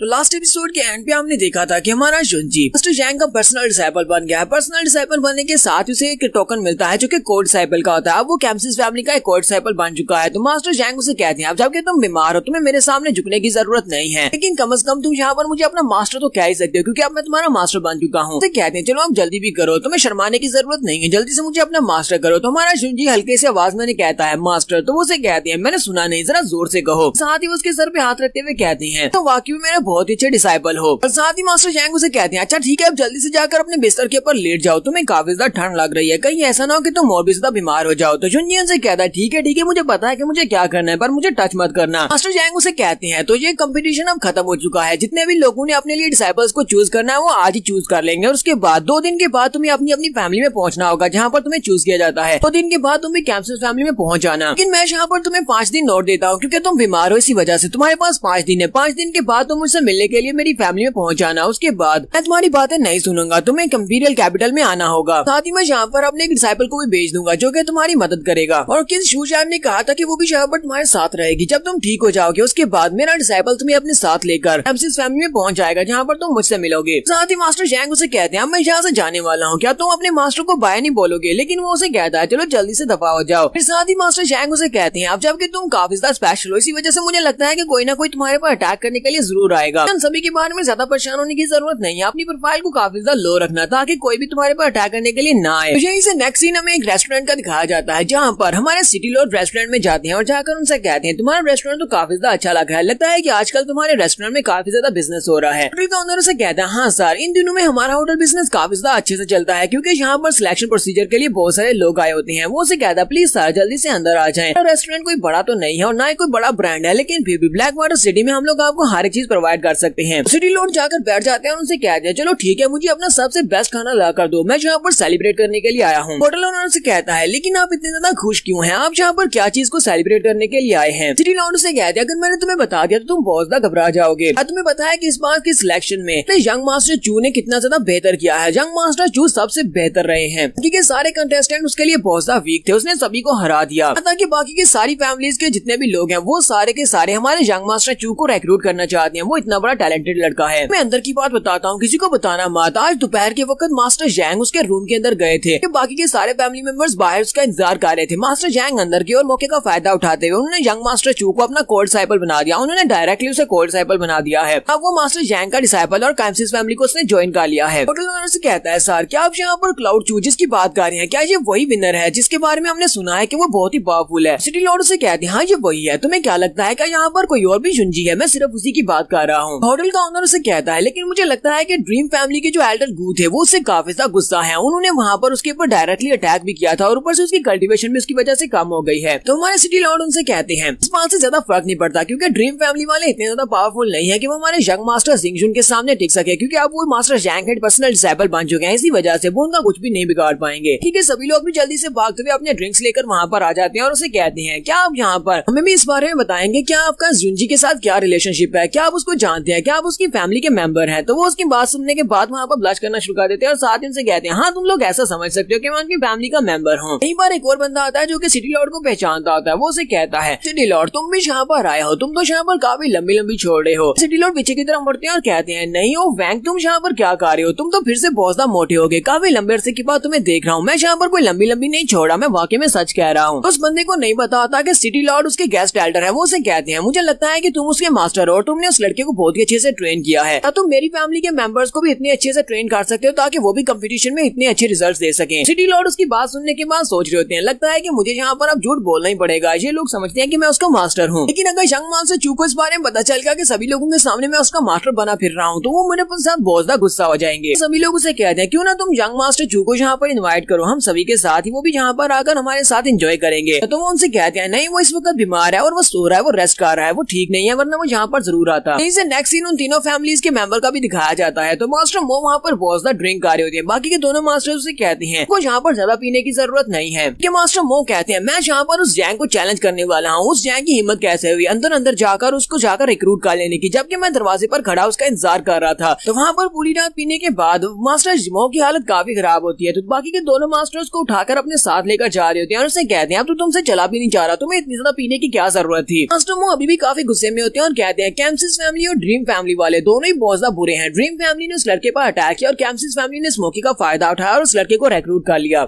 इनको लगता है कि बाकी की तीनों फैमिलीज बहुत ज्यादा वीक हैं। मास्टर भाई उसे कहते हैं, मुझे लगता है कि ये सब कुछ उस लड़के की वजह से हुआ है, क्योंकि वो लड़का बहुत ज्यादा एरोगेंट है। उसे लगता है कि ड्रीम फैमिली और कैम्सिस फैमिली दोनों ही सिर्फ ऐसी फैमिली है जो इनको वो ज्वाइन कर सकता है, बाकी सारी फैमिली बहुत ज्यादा वीक है। मास्टर वो वहीं पर रहना शुरू कर देते हैं और उनसे कहते हैं, लेकिन जैंग ने मेरे साथ बहुत ज्यादा बुरा किया है। जब मैं वहाँ पर ड्रिंक कर रहा था तो उसके बंदे ने वहाँ पर आकर मेरा बहुत ज्यादा मजाक भी उड़ाया। क्या तुम लोगों को लगता है कि मैं जैंग से ज्यादा कमजोर हूँ? फिर साथ ही उनका नाक भी बह रहा होता है। अपने साथ खड़े मास्टर भाई की दाढ़ी को पकड़ते हैं और उसके साथ अपना नाक पोंछना शुरू कर देते हैं। वो उसे कहते हैं, तुम्हें पता है ना कि ये कपड़ा नहीं मेरी दाढ़ी है। साथ ही वो उसके मुंह पर एक जबरदस्त थप्पड़ मारते हैं जिससे वो वहीं पर बेहोश हो जाते हैं और वो कहते हैं कि ये रात तो काफी बुरी गुजरी, मैं इसको अपने साथ उठाकर लेकर जा रहा हूँ। ये बेहोश हो चुका है, इसको जाकर सुला देते हैं, वरना ये इसी तरह की बहकी बहकी बातें करता रहेगा। ये सभी लोग यहाँ से अलग अलग हो जाते हैं। उसके बाद यहीं पर ये जो लंबी दाढ़ी वाले मास्टर होते हैं, ये यहाँ से जल्दी से जाम करते हुए एक छत के ऊपर जाते हैं जहाँ पर पहले से एक बंदा खड़ा होता है। वो उसे जाकर कहते हैं, यंग मास्टर प्लीज मुझे माफ करना, मैं लेट हो गया हूँ। कि वो यंग मास्टर उसे कहता है, क्या तुम्हें पता है कि सबसे बुरी बात क्या है? जब हमें कुछ चाहिए होता है हमें वो चीज नहीं मिलती। यंग मास्टर उसे कहता है, क्या तुम उस होटल में गए थे उस लड़की को रिक्रूट करने के लिए? वो मास्टर उसे कहते हैं, हाँ मैं गया था, लेकिन मुझे अंदर जाने की इजाजत नहीं मिली, लेकिन मैं उस लड़के के बारे में जानना चाहता था। उस लड़के की बैकग्राउंड काफी ज्यादा स्पेशल है। मुझे उस लड़के के बारे में कुछ भी नहीं मिला क्योंकि वो लड़का बहुत ज्यादा स्पेशल है और उसने हर एक चीज के बारे में पहले से सोचा हुआ है। लेकिन अब उसने कैम्सिस फैमिली को ज्वाइन कर लिया है। वो मास्टर जैंग का पर्सनल डिसाइपल बन चुका है। मुझे नहीं लगता कि अब हम लोग उस लड़के को हाथ भी लगा पाएंगे। यंग मास्टर उसे कहता है, क्या तुम्हें पता है कि मिस फॉर्चून और हैप्पीनेस में क्या फर्क है? वहाँ पर मिस फॉर्चून होती है, वहीं पर हैप्पीनेस भी होती है। जहाँ पर कोई हादसा होता है उसके बाद वहाँ पर हैप्पीनेस जरूर आती है। साथ ही वो उसे कहता है, हमें बस यहाँ पर इंतजार करना होगा कि आगे क्या होने वाला है। तो वो एल्डर उसे कहते हैं, ठीक है हम लोग इंतजार करेंगे। नेक्स्ट सीन में युनजी का दिखाया जाता है। युनजी अपने रूम में लेटा होता है और अपने हाथ में डिसाइपल का टोकन होता है और उस टोकन को उंगली के ऊपर घुमाते हुए कहता है, मास्टर जैंग हालांकि तुम बहुत ज्यादा स्ट्रबन थे, लेकिन फिर भी तुम्हें यहाँ पर हाँ बोलना पड़ा, जबकि मेरे पास एक कोल्ड डिसाइपल का बैज है, तो अब मैं कोल्ड डिसाइपल हूँ। कोल्ड डिसाइपल की अथॉरिटी के को यूज करते हुए मैं अब काफी कुछ कर सकता हूँ। इसी वक्त पॉइजन जैन अंदर आते हैं और उसे कहते हैं, यंग मास्टर आप तो ज्यादा काफी अच्छे मूड में लग रहे हैं, आपके लिए खाना लेकर आया हूँ, चलें जल्दी से इस खाने को खा ले, इसे अभी गर्म है। हमारा युनजी जैसे देखता है कि पॉइजन जैन बिना इजाजत के अंदर आ गए हैं, उसके हाथ से उसका जो बैज होता है वो भी गिर जाता है और सीधा उसके सर पे लगता है। युनजी भी उठकर आके टेबल के ऊपर बैठ जाता है। उसके सामने काफी सारा खाना होता है। युनजी कहता है, ये सारे का सारा खाना तो काफी ज्यादा अच्छा है और मुझे इसे देखकर काफी ज्यादा भूख भी लग रही है। जैसे वो उस खाने में से अपनी चॉपस्टिक के साथ थोड़ा सा खाना उठाता है, फिर साथ ही वो उसे कहता है, मुझे ये बताओ कि सिटी लॉर्ड कहाँ पर है? तो पॉइजन जैन उसे कहते हैं, वो तो बाहर गया हुआ है, वो एक होटल में बैठकर पी रहा है। युनजी उसे कहता है, लेकिन तुम उसके साथ क्यों नहीं गए? पॉइजन जैन उसे कहते हैं, सर क्योंकि आप यहाँ पर बीमार हैं, इसी वजह से मुझे यहाँ पर आपका ध्यान रखने के लिए यहीं पर रुकना था। युनजी उसे कहता है, हाँ ये बात तो ठीक है कि तुम वाकई में एक रिलायबल पर्सन हो। मुझे ये बताओ कि आज से पहले तो तुम कभी भी दरवाजे पर नॉक किए बिना अंदर नहीं आए। अरे युनजी को उसके ऊपर शक हो जाता है। जैसे युनजी उसे ये वाली बात करता है, पॉइजन जैन उसी वक्त उसके ऊपर अटैक कर देते हैं। हमारा युनजी भी उसके अटैक को वहीं पर ब्लॉक करता है और टेबल भी टूट जाती है। युनजी के हाथ में उसकी चॉपस्टिक्स होती हैं, वो अपनी चॉपस्टिक्स के साथ ही उसकी तलवार को वहाँ पर ब्लॉक कर लेता है और उसे कहता है, ये तो वाकई में तुम ही पॉइजन जैन हो, लगता है कि तुम्हारे दिमाग को किसी ने कंट्रोल किया हुआ है, ये कोई और बंदा नहीं है जो कि तुम्हारा रूप लेकर यहाँ पर आया है। युनजी उसको पीछे की तरफ झटका देता है। पॉइजन जैन फिर से उसके ऊपर अटैक करते हैं। ये सोच रहा होता है कि आखिर ऐसा कौन हो सकता है जो कि पॉइजन जैन को यहाँ पर कंट्रोल कर रहा है मुझे मारने के लिए। हमारा युनजी अपने हाथ को आगे की तरफ बढ़ाता है, अपनी दोनों चॉपस्टिक्स को उसके हाथ के अंदर दंसा देता है कि पॉइजन जैन हमारे युनजी को नीचे की तरफ गिरा लेते हैं और हमारे युनजी के ऊपर अपने नाइफ से अटैक करते हैं। युनजी अपने हाथ के साथ उसके नाइफ को पकड़ लेता है और उसको वहाँ पर ब्लॉक कर रहा था। फिर साथ ही युनजी चिल्लाकर कहता है, पॉइजन जैन जल्दी से जाग जाओ, ये तुम क्या कर रहे हो? तुम अपने मास्टर के ऊपर अटैक कैसे कर सकते हो? साथ ही हमारा युनजी अपने सर के साथ उसको मारता है, उसके सर के साथ अपना सर टकराता है, जिससे पॉइजन जैन के सर के ऊपर से उसकी टोपी गिर जाती है और उसकी टोपी के अंदर एक आंख का निशान होता है जिसके ऊपर काफी बड़े टांके लगे होते हैं। युनजी जैसे उस निशान को देखता है वो कहता है, ये तो टाई क्लैन का ग्राफ है, इसका मतलब यह है कि टाई क्लैन वाले इसको कंट्रोल कर रहे हैं। तब तक वो निशान उसकी टोपी में बना रहेगा तब तक इसके ऊपर उसका कंट्रोल रहेगा, जो भी इसको कंट्रोल कर रहा है। हमारा शुनजी मास्टर जैन के हाथ से उसका नाइफ छीन लेता है और उस टोपी के अंदर बनी हुई इस आंख के अंदर उस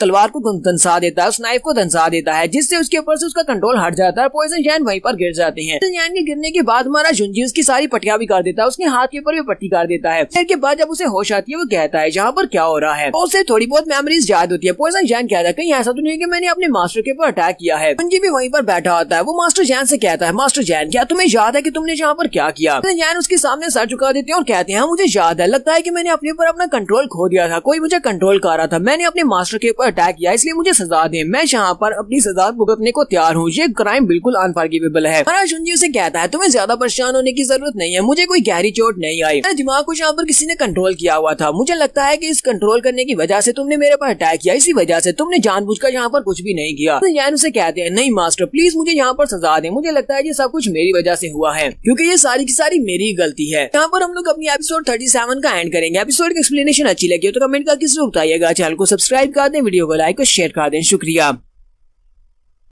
स्वर्ड किंग के लास्ट एपिसोड के एंड पे हमने देखा था कि हमारे मास्टर जैन हमारे शुनजी के सामने झुक जाते हैं और उससे कहते हैं प्लीज मुझे माफ कर दो, ये सारी की सारी मेरी गलती है। हमारा शुनजी से कहता है मैंने तुम्हें कहा ना कि ये तुम्हारी गलती नहीं है, तुम्हें किसी ने कंट्रोल किया हुआ था, मुझे ये बताओ कि तुमने ये सब कुछ मुझसे क्यों कहा कि ये तुम्हारी गलती है? जैन उसे कहते हैं ये सारी मेरी गलती इसलिए है क्योंकि मेरा दिमाग बहुत ज्यादा कमजोर है। हालांकि मैंने आपको अपना मास्टर मान लिया है, लेकिन फिर भी मैंने सही तरह से आपको अपना मास्टर नहीं माना, क्योंकि आपकी एज बहुत ज्यादा यंग है, लेकिन आपके जो काम है वो बहुत ज्यादा महान लोगों वाले हैं, जैसे कि आप किसी स्पिरिट किंगडम में हैं। इसी वजह से मैंने आपके सीक्रेट्स को जानने की कोशिश की, मैंने बार बार आपके सीक्रेट्स को जानने की कोशिश की, और पिछली बार तो मैंने आपको सीक्रेटली मारने की कोशिश भी की थी। इसी वजह से क्योंकि मुझे आपके ऊपर पूरा कॉन्फिडेंस नहीं है, इसी वजह से किसी ने मेरे दिमाग को कंट्रोल किया। अगर मुझे आपके ऊपर पूरा भरोसा होता और मैं आपको दिल से अपना यंग मास्टर मान रहा होता, तो मेरे दिमाग को कंट्रोल नहीं कर सकता था। इसलिए मुझे लगता है कि ये सारे का सारा मेरा कसूर है, इसलिए मैं यहाँ पर अपनी सजा भुगतने को तैयार हूँ। शुनजी उसे कहता है हाँ मुझे पता है कि अगर तुम्हें किसी चीज के बारे में नहीं पता तो उससे डरना चाहिए, क्योंकि वो तुमसे बहुत ज्यादा स्ट्रॉन्ग हो सकता है, इसलिए तुम्हारे पास और कोई रास्ता नहीं था। जहाँ पर मुझे सच बता दिया तो ये बहुत ही अच्छी बात है, तुमने बहुत ही अच्छा फैसला किया। अब मैं यहाँ पर तुम्हें बिल्कुल भी पनिश नहीं करूंगा, बल्कि मैं इसके बदले में तुम्हें रिवार्ड दूंगा। शुनजी अपने पास से पॉइजनस नीडल्स निकालता है और उसे कहता है क्या तुम्हें याद है लास्ट टाइम मैंने 2 असैसिन्स को पॉइजन नीडल के साथ मारा था, उसमें से एक नीडल मेरे पास बच गई थी, मेरे पास टोटल 3 नीडल्स थी, एक नीडल मैंने अपने पास रखी हुई थी। वो नीडल इसलिए रखी थी अगर फ्यूचर में कभी जरूरत पड़ी तो मैं तुम्हें उस नीडल के साथ मार डालूंगा, या फिर अगर जरूरत पड़ी तो वो नीडल मैं तुम्हें दे दूंगा।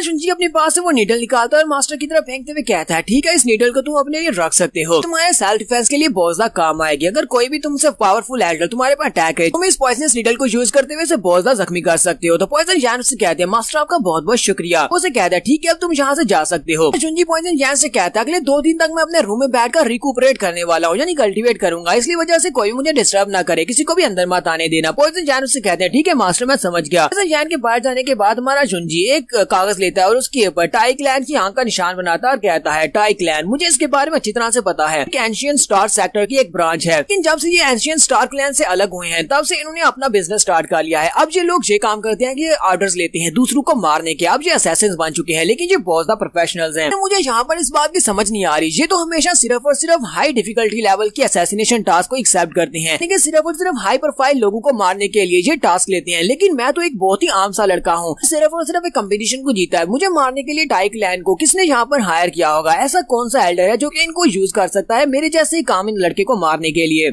यहाँ पर कुछ ना कुछ तो बहुत ज्यादा अजीब चल रहा है। शुनजी सोच रहा होता है जब मैं मास्टर गू के साथ फाइट कर रहा था वहाँ पर मेरी एनर्जी खत्म हो चुकी थी, अगर मास्टर जैन वहाँ पर नहीं आते तो हो सकता है कि एल्डर गू वहाँ पर मुझे मार डालते, लेकिन वहाँ पर कुछ और भी अजीब हुआ था, मुझे कुछ भी याद नहीं है। जब मैं वहाँ पर बेड़ियों में जकड़ा हुआ था वहाँ पर मुझे लाइट दिखाई दी थी, पता है कि वहाँ पर किसी ने मेरी मदद की थी, लेकिन वो कौन था जिसने मेरी मदद की थी? और साथ ही मुझे वहाँ पर कुछ की आवाज भी आई थी कि मैं तुम्हारे साथ हूँ, तुम्हें ये करना होगा, लेकिन हमारे शुनजी को वहाँ पर कुछ भी याद नहीं आता। शुनजी कहता है पता नहीं वो कौन है और मुझसे क्या कह रहा है, लेकिन मेरा सर दर्द कर रहा है, वहाँ पर किसी ने मेरी मदद की थी। इसी के साथ ही शुनजी का सर दर्द करना स्टार्ट कर देता है। जैसे ही उसका सर दर्द करना स्टार्ट करता है उसके पास उसका जो क्रिस्टल होता है वो उस क्रिस्टल को बाहर निकालता है, उसका रीइंकार्नेशन स्टोन। वो कहता है इसको क्या हुआ है, ये चेंज हो रहा है, जिसका रीइंकार्नेशन स्टोन इसका साइज पहले से बढ़ चुका होता है। वो कहता है चलो इसके अंदर चल के देखते हैं। अपने रीइंकार्नेशन स्टोन के अंदर जाता है तो उसकी अपीयरेंस बदल चुकी होती है, यानी कि जहाँ पर पहले थोड़ी स्पेस थी अब उसकी स्पेस काफी ज्यादा बढ़ चुकी है। शुनजी कहता है लगता है कि ये रीइंकार्नेशन स्टोन के अंदर जो स्पेस है ये मल्टी लेवल स्पेस है। तो जैसे मेरा लेवल बढ़ता जाएगा इसका लेवल भी बढ़ता जाएगा। क्योंकि मैं स्पिरिट गैदरिंग ग्राम में हूँ तो इसका साइज पहले से बहुत ज्यादा बड़ा हो गया है और लगता है कि जब मैं कल्टीवेशन के आखिरी लेवल को अचीव कर लूंगा तब मैं यहाँ पर इसकी पूरी की पूरी स्पेस को यूज कर पाऊंगा। वहीं पर उसके पास उसका जो स्टोन टैबलेट होता है उसकी नेमलेस स्टोन वो उसकी तरफ देखता है, अंदर क्रैक्स बनना स्टार्ट हो जाते हैं। वो जल्दी से भागता है वहाँ पर जाता है और कहता है जी क्या मेरी स्टोन बुक को क्या हुआ, इसके अंदर ये सारे क्रैक्स क्यों पड़े और इसके अंदर से रोशनी क्यों निकल रही है। ऊपर से उसके ऊपर जो स्टोन की लेयर होती है वो टूट जाती है और उसके अंदर से एक बुक निकलती है। उस बुक का नाम मेटासाइकोसिस हीवन बुक होता है। जी कहता है इसके ऊपर तो मेटासाइकोसिस हीवन एम्परर की हैंड राइटिंग भी है, लगता है ये बुक बिल्कुल ओरिजिनल है। जी कहता है चलो इसको खोलकर देखते हैं कि आखिर इसके अंदर कौन सी ऐसी इन्फॉर्मेशन लिखी हुई है जिसकी वजह से इसे स्टोन टैबलेट के अंदर सील किया गया था। तो वो जैसे उस बुक को खोलता है तो वो बिल्कुल एम्प्टी होती है। जी कहता है बुक तो बिल्कुल एम्प्टी है, इसके ऊपर तो कुछ भी नहीं लिखा हुआ, मुझे तो लगा था कि इसके अंदर काफी कुछ लिखा होगा। वो उस बुक को टच करता है, जैसे ही वो उसको टच करता है उसी वक्त तो वो बुक एक्टिवेट होती है और वो बुक उसे अपने अंदर खींच लेती है। हमारा जुंजी कहता है क्या ये बुक तो मुझे अपने अंदर खींच रही है, लगता है कि ये बुक इतनी भी सिंपल नहीं है, इसके अंदर ही जाकर देखना पड़ेगा। और हमारा जुंजी उस बुक के अंदर खींचा जाता है जिसकी वजह से वो अंदर एक दूसरी स्पेस के अंदर गिर जाता है। हमारा जुंजी जैसे वहाँ पर एक दूसरी स्पेस के अंदर गिरता है वहीं पर उसे एक बड़ा सा सुप्रीम बीस्ट दिखाई देता है जो कि एक फीनिक्स होता है। हमारे जुंजी को वहाँ पर फीनिक्स की फायर भी महसूस होती है लेकिन वो सारी की सारी एक इल्यूजन होती है। हमारा जुंजी कहता है ये क्या, ये सारी की सारी एक इल्यूजन है, लगता है ये बुक के अंदर सब कुछ रिकॉर्ड किया गया है, बुक के ऊपर कुछ भी नहीं लिखा हुआ लेकिन ये सब कुछ इसके अंदर है। इस वक्त वहाँ पर उसे काफी सारा धुआं दिखाई देता है और वहाँ पर काफी जबरदस्त फायर चाली होती है। हमारा जुंजी सामने की तरफ देखता है तो वहाँ पर एक अर्थ लाइन होता है जो कि इस बड़े से फ्लेमिंग फीनिक्स के साथ फाइट कर रहा होता है। हमारा जुंजी कहता है लगता है कि मेटासाइकोसिस ने ये सब कुछ अपनी आंखों से विटनेस किया था, उसने ये सब कुछ देखा था, उसकी मेमोरीज में ये सब कुछ है जो कि उसने बुक के ऊपर लिखा है। हमारा जुंजी सामने की तरफ देखता है तो सामने एक अर्थ लाइन होता है जो कि इस बड़े से फीनिक्स के साथ फाइट कर रहा होता है। दोनों फाइट कर रहे होते हैं, यहीं पर साथ में स्टोरी बताई जाती है। तो इन दोनों बीस्ट ने आपस में फाइट की, दोनों ही बहुत ही पावरफुल बीस्ट थे। दोनों की फाइट की वजह से बहुत ही जबरदस्त फायर निकली क्योंकि दोनों ही फायर टाइप थे। इसी वजह से आसपास का जितना भी एरिया था वो सारे का सारा जल गया और जितने भी लिविंग बींग्स थे वो सभी के सभी मर गए।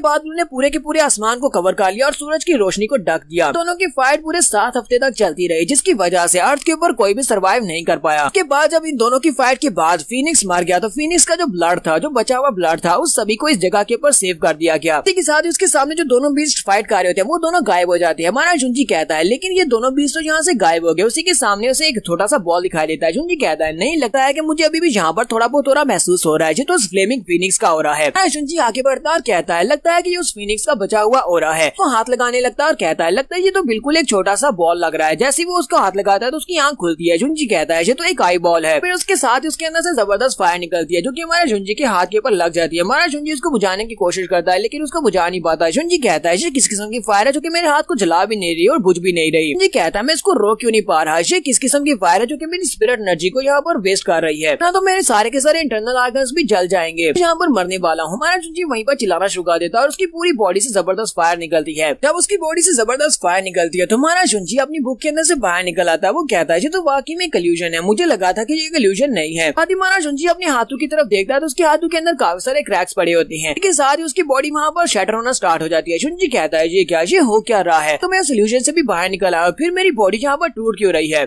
जुंजी की बॉडी वहाँ पर टुकड़े टुकड़े हो जाती है। इसी के साथ ही पॉइजन जैन वहाँ पर आते हैं और कहते हैं मास्टर जल्दी से उठ जाए, मास्टर जी आप कर क्या रहे हैं। हमारे जुंजी को होश आती है, वो उठता है और अपनी बॉडी की तरफ देखता है और कहता है जी क्या, मेरी बॉडी तो बिल्कुल ठीक है, मुझे लगा इसके टुकड़े टुकड़े हो गए। हमारा जुंजी अपनी 5 सेंसेस को सेंस करता है और कहता है जी क्या, मैं तो बिल्कुल ठीक हूँ, ऊपर से मेरा स्पिरिचुअल सी भी बिल्कुल नॉर्मल है, तो इसका मतलब वो सिर्फ और सिर्फ एक इल्यूजन थी या फिर कोई सपना था। जैन उसे कहते हैं मास्टर क्या आप ठीक है। हमारा जुंजी उसे कहता है मुझे ये बताओ कि मैं यहाँ पर अपने रूम से फ्लोर के ऊपर कैसे आ गया। जैन उसे कहते हैं मुझे इस बारे में नहीं पता, और साथ ही उसे कहते हैं लेकिन आपको बहुत ज्यादा बधाई हो, आपने यहाँ पर लेवल अप कर लिया है और सिर्फ एक नहीं बल्कि 3 इकट्ठे लेवल अप किए हैं। अब तो वाकई में बहुत अमेजिंग है। अब आप स्पिरिट गैदरिंग ग्राम के 4th लेवल तक पहुंच चुके हैं। तो इसी तरह आपकी कल्टीवेशन की स्पीड बढ़ती रही तो मुझे लगता है कि आप बहुत ही जल्दी एम्परर बन सकते हैं, ह्यूमन लेवल तक पहुंच सकते हैं या फिर किंग लेवल तक भी पहुंच सकते हैं। कि हमारा जुंजी वहाँ पर अपने आसपास देख रहा होता है, उसे भी कुछ भी समझ नहीं आ रही होती। जैन उसे कहते हैं मास्टर क्या आप ठीक हैं। जुंजी उसे कहता है हाँ मैं बिल्कुल ठीक हूँ। फिर साथ ही वो उसे कहता है तुम यहाँ पर क्या कर रहे हो, मैंने तुम्हें कहा था ना कि कोई भी मुझे डिस्टर्ब ना करे और अंदर मत आना। जैन उसे कहते हैं हाँ आपने मुझे कहा था। मुझे वो बात अभी तक याद है, लेकिन आप इन्हें खुद ही मुझे आवाज दी थी, इसलिए मैं भागता हुआ जल्दी से यहाँ पर आ गया क्योंकि आपने मुझे बुलाया था और उसके बाद हम यहाँ पर फर्श के ऊपर ही बेहोश हो गए। ये उसे कहता है लेकिन मुझे इस तरह का कुछ भी याद नहीं है। मिस्टर जैन उसे कहते हैं प्लीज मुझे माफ करना, लगता है मैंने यहाँ पर बहुत बड़ी गलती कर दी। आपके सामने अपनी लॉयल्टी को साबित करने के लिए मैं अपना एक बाजू काट देता हूँ। ये उसे कहता है बस भी करो, तुम कुछ ज्यादा ही ड्रामेटिक होते जा रहे हो। अगर तुम अपना बाजू काट दोगे फिर तो तुम मेरे लिए किसी भी काम के नहीं हो, इसलिए तुम्हें अपना बाजू तोड़ने की जरूरत नहीं है। जुंजी के कंधे दर्दकारी होते हैं। मास्टर जैन उसे कहते हैं क्या मास्टर आप ठीक हैं? जुंजी उसे कहता है लगता है कि मैं कुछ ज्यादा ही दिनों से सो रहा था, इसी वजह से मेरी गर्दन दर्द कर रही है। चलो ठीक है तुम बाहर चले जाओ, मुझे एक कप चाय दे दो। पॉइजन जैन उसके लिए कप चाय लेकर आते हैं और कहते हैं जी ले मास्टर। मास्टर जैन उसे कहते हैं यंग मास्टर आपकी कल्टीवेशन तो बहुत ही तेजी के साथ बढ़ रही है, फिर आपको यहाँ पर किस बारे में परेशान होने की जरूरत भी तो नहीं है। जुंजी उसे कहता है मैं यहाँ पर अपनी वाइफ ल्यूजियांग को लेकर परेशान हूँ, पता नहीं वो किस तरह कर रही होगी, वो वहाँ पर ठीक भी होगी या नहीं। पता है ना कि 30 साल का अरसा बहुत ज्यादा लंबा होता है, पता नहीं 30 साल के बाद वो मुझे मिल भी पाएगी या नहीं। जैन उसे कहते हैं हमारी यंग मिस बहुत ज्यादा अच्छी और नेक दिल की लड़की है, मुझे लगता है कि वो बिल्कुल ठीक होंगी, आपको परेशान होने की जरूरत नहीं है। जुंजी कहता है मैं इसीलिए तो बिल्कुल परेशान हूँ, वो बहुत ज्यादा मासूम और सादी सी है, तो उसको बहुत ज्यादा टॉर्चर कर सकती है। उसी वक्त उन्हें बाहर से शोर की आवाज आती है। जुंजी कहता है ये बाहर से शोर की आवाज क्यों आ रही है? मास्टर जैन उसे कहते हैं आपके लिए बहुत सारे गिफ्ट्स आ रहे हैं, बहुत सारी फैमिलीज के लोग यहाँ पर आपके दरवाजे के बाहर आकर खड़े हैं, वो सभी लोग आपसे मिलना चाहते हैं और आपको गिफ्ट देना चाहते हैं। तकरीबन 30 से 40 फैमिलीज के लोग हैं जो गिफ्ट लेकर आए हैं। मुझे लगता है कि वो सभी लोग आपसे दोस्ती करना चाहते हैं ताकि उन्हें फ्यूचर में आपसे बेनिफिट्स मिल सके। हमारा जुंजी से कहता है पॉइजन जैन आपको देखकर लगता है कि आप इस सब से काफी ज्यादा खुश हैं। पॉइजन जैन उसे कहते हैं हाँ क्यों नहीं, हम लोग इस बात से खुश क्यों नहीं होंगे, ये सभी लोग गिफ्ट लेकर आए हैं। लगता है कि आपको इस सब में कोई भी इंटरेस्ट नहीं है। जुंजी कहता है नहीं मुझे इस सब में कोई भी इंटरेस्ट नहीं है, इसके अलावा कुछ और बताओ। जैन उसे कहते हैं मास्टर फैंग ने आपके लिए एक मैसेज भिजवाया था, उन्होंने बताया कि मास्टर फैंग और उनके साथ कीरू वो दोनों उन लोगों ने ड्रीम फैमिली को ज्वाइन कर लिया है, जबकि उनके साथ जो तीसरा लड़का था उसने ब्लास्ट फैमिली को ज्वाइन कर लिया है। क्या उन लोगों को आज ही यहाँ से जाना था अपनी अपनी फैमिलीज में रिपोर्ट करने के लिए, इसीलिए वजह से वो आज सुबह सुबह यहाँ से चले गए हैं, लेकिन क्योंकि आप सो रहे थे इसी वजह से वो आपको डिस्टर्ब नहीं करना चाहते थे, वो आपको गुड बाय बोले बिना ही चले गए हैं। उन्होंने कहा जब आप इंपीरियल सिटी में आए तो आप उनसे जरूर मिलना। तो जुंजी कहता है ठीक है मुझे समझ आ गई। आगे वो कहते हैं एक और लड़का यहाँ पर आया है जो कि कहता है कि वो मास्टर जैंग का डिसाइपल है, मास्टर जैंग ने उसे यहाँ पर भेजा है, उसका नाम जैंग जैन है और वो आपसे मिलना चाहता है। जुंजी उसे कहता है ठीक है उसे अगले रूम में जाकर बिठा दो, जबकि बाकी सभी को यहाँ से भेज दो, मुझे इन सब में कोई भी इंटरेस्ट नहीं है। पॉइजन जैन उससे कहते हैं ठीक है मास्टर। बाद जुंजी कहता है मेरे कंधे क्यों दर्द कर रहे हैं। वो जाकर शीशे के सामने अपने कपड़े उतारता है और शीशे के सामने अपने आप को देखता है तो उसकी कमर के ऊपर फिनिक्स का पूरा इम्प्रिंट बना होता है। वो देखकर बहुत ज्यादा हैरान होता है और कहता है ये टोटम तो फिनिक्स फ्लेमिंग बर्ड का है। तो यहाँ पर हमारी एपिसोड 38 का एंड होता है। एपिसोड की एक्सप्लेनेशन अच्छी लगी हो तो कमेंट करके जरूर बताइएगा, चैनल को सब्सक्राइब कर दे, वीडियो को लाइक और शेयर कर दें, शुक्रिया।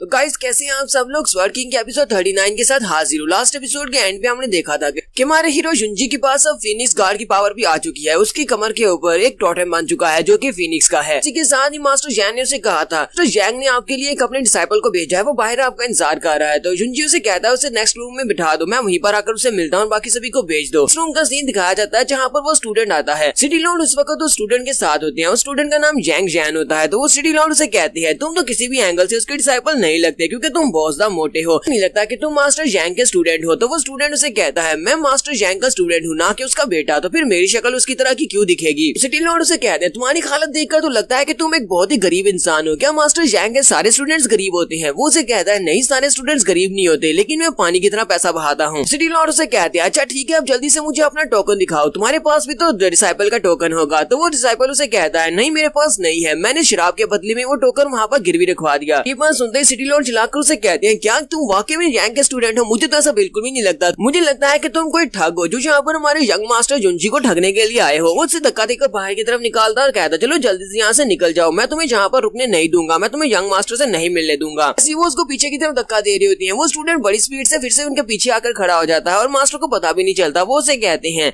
तो मास्टर ने मुझे कहा है कि तुम्हारे यंग मास्टर को प्रोटेक्ट करना है, मैं अपने मास्टर के ऑर्डर्स को फॉलो करूंगा, इसी वजह से मैं यहाँ पर हूँ। सिटी लॉर्ड चलाकर उसे कहते हैं मोटे कहीं के यहीं पर रुक जाओ, तुम आगे नहीं जा सकते, चलो जल्दी से बाहर निकलो। तुम हमारे यंग मास्टर को प्रोटेक्ट करना चाहते हो लेकिन मुझे नहीं लगता कि तुम उसको प्रोटेक्ट कर सकते हो। मैं और मेरे साथ जैन है, हम दोनों काफी हैं उसको प्रोटेक्ट करने के लिए। लेकिन जैंग जैन उसकी बात नहीं सुनता। तो सिटी लॉर्ड आगे बढ़ते हैं, उसके कंधे पे हाथ रखते हैं और गुस्से के साथ उसे कहते हैं क्या तुमने सुना नहीं, मैंने तुमसे कहा ना कि यहीं पर रुको, लगता है कि तुम्हें हमारी बात को सीरियस लेना नहीं आता। मैं तुम्हें बताता हूँ कि हम लोग कितने ज्यादा सीरियस हैं। और साथ ही सिटी लॉर्ड गुस्से के साथ से कहते हैं मैं और पॉइजन जैन हम दोनों ही अर्थ स्पिरिट राम के एक्सपर्ट्स हैं, हम दोनों के सामने कोई भी नहीं टिक सकता। तो उसी वक्त वो मोटू से कहता है तुम्हें क्या लगता है कि अर्थ स्पिरिट राम के एक्सपर्ट्स क्या कर सकते हैं? क्या तुम्हें लगता है कि अर्थ स्पिरिट राम के लोग बहुत ज्यादा पावरफुल होते हैं? यहीं पर सिटी लॉर्ड को बिंगली की याद आती है कि बिंगली कितनी ज्यादा स्ट्रॉन्ग थी क्योंकि वो एक ह्यूमन राम की एक्सपर्ट थी। सिटी लॉर्ड चलाकर उसे कहते हैं तुम यहाँ पर ह्यूमन राम के एक्सपर्ट्स की बात कर रहे हो लेकिन तुम खुद भी अर्थ स्पिरिट राम के एक्सपर्ट हो, तुम ह्यूमन राम में तो नहीं हो। तो उसे कहता हाँ मुझे पता है मैं ह्यूमन राम में नहीं हूँ लेकिन फिर भी मेरा लेवल तुमसे ज्यादा है, मैं अर्थ स्पिरिट राम के 8वें लेवल पर हूँ। इसका मतलब ये है कि मैं किसी भी ह्यूमन राम के एक्सपर्ट के सामने फाइट कर सकता हूँ, मैं उससे फाइट करके उसको थोड़ी देर के लिए डिले तो कर ही सकता हूँ। इसी वजह से मेरे मास्टर ने मुझे यहाँ पर भेजा है।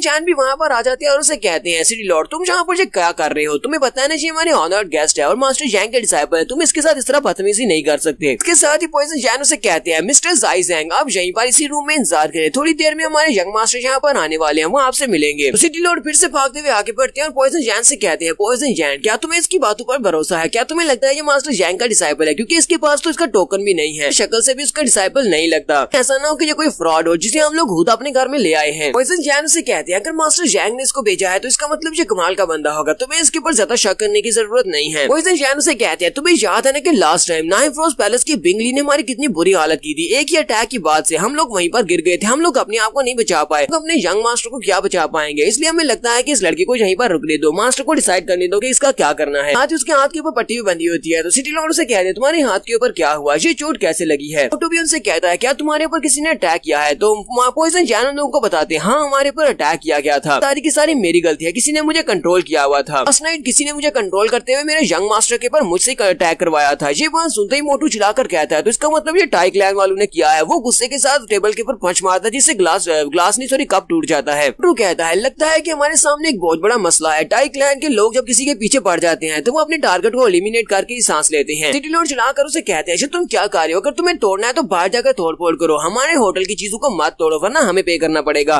मोटू उन लोगों से कहता है चला सीरियस हो जाओ, यहाँ पर टाई क्लैन वालों की बात हो रही है, हमारे दुश्मनों ने टाई क्लैन वालों को इनवाइट किया है, वो प्रोफेशनल किलर्स हैं, वो अपने टारगेट को एलिमिनेट जरूर करते हैं। अगर मैं यंग मास्टर चू को यहाँ पर नहीं बचा पाया तो फिर इसके बाद में मास्टर जैंग को क्या जवाब दूंगा, मुझे अब सीरियस होना पड़ेगा। कि उसी वक्त शुंजी वहाँ पर आता है और कहता है मैं तो टाई क्लैन के लोगों से मिलना चाहता हूँ, पता नहीं वो कब मेरे सामने अपियर होंगे। वो पीछे से अटैक करते हैं और उसे कहता है प्लीज मुझे माफ करना, मैंने तुम्हें वेट करवा दिया। फिर उसके सामने झुकते हुए हमारा युंजी उसे सीनियर कहकर उससे रिस्पेक्ट देता है। तो जैंग जैंग भी उसे देखने के बाद काफी ज्यादा खुश होता है और उसे कहता है जूनियर ब्रदर मैं तुम्हें देखकर काफी ज्यादा खुश हूँ, मेरे मास्टर ने बहुत ही अच्छा किया तुम्हें अपना डिसाइपल बनाकर, तुम तो वाकई में काफी ज्यादा स्पेशल हो। साथ ही मोटू कहता है मेरे मास्टर वाकई में बंदे चूज करने में बहुत ज्यादा माहिर है, पहली बार जब वो अपने डिसाइपल्स को चूज करते हैं उनके डिसाइपल्स बहुत ज्यादा हैंडसम और अच्छे दिखने वाले होते हैं। ये बात सुनते ही सिटी लॉर्ड उसे कहते हैं क्या तुम यहाँ पर हमें बेवकूफ बना रहे हो, तुम्हारे मास्टर शायद लगता है अंधे हैं, जब तुमने तुम्हें चूज कर लिया तुम तो किसी भी एंगल से हैंडसम और अच्छे दिखाई नहीं देते। कि मोटू अपने बचपन की तस्वीर निकालता है और उसे कहता है जरा यहाँ पर देखो मैं बचपन में कितना प्यारा हुआ करता था। तुम्हारा शुंजी इसकी बातें सुनने के बाद कहता है तुमने तो मेरी कुछ ज्यादा तारीफ कर दी, चलो ठीक है जल्दी से बैठ जाओ। तो जैंग जैन उसे कहता है मेरे मास्टर ने पहले से अंदाजा लगा लिया है कि बहुत सारे एल्डर्स ऐसे हैं जो कि तुम्हें नुकसान पहुंचाना चाहते हैं, दूसरी फैमिलीज के एल्डर्स तुम्हारे खिलाफ हो चुके हैं, वजह से उन्होंने मुझे यहाँ पर तुम्हारी रक्षा करने के लिए भेजा है, मैं तुम्हें एस्कॉर्ट करूंगा, इंपीरियल सिटी तक मैं तुम्हारे साथ ही जाऊंगा। ये बात तो तुम सभी लोगों को पता है कि इस टूर्नामेंट के दौरान मास्टर गू ने तुम्हारे पर अटैक किया था जो कि ड्रीम फैमिली के एक एल्डर है, लेकिन उस वक्त मास्टर जैंग ने बीच में आकर तुम दोनों की फाइट को रुकवा दिया था, लेकिन वहाँ पर तुमने जो पावर शो करवाई थी जिसकी वजह से बाकी के बहुत सारे एल्डर्स तुम्हारे खिलाफ हो चुके हैं, क्योंकि तुमने वहाँ पर असली के किंग की स्पिरिट को रिलीज किया था जिसका प्रेशर इतना ज्यादा था कि मास्टर गू भी तुम्हारे सामने झुकने पर मजबूर हो गए थे। तुमने मास्टर गू की पावर्स को वहाँ पर एब्जॉर्ब कर लिया था जिसकी वजह से मास्टर गू की पावर्स रिड्यूस हो चुकी हैं, वो ह्यूमन राम के एक्सपर्ट से अब एक अर्थ राम के एक्सपर्ट बन चुके हैं। इसी वजह से इस बात का बदला लेने के लिए कुछ भी कर सकते हैं।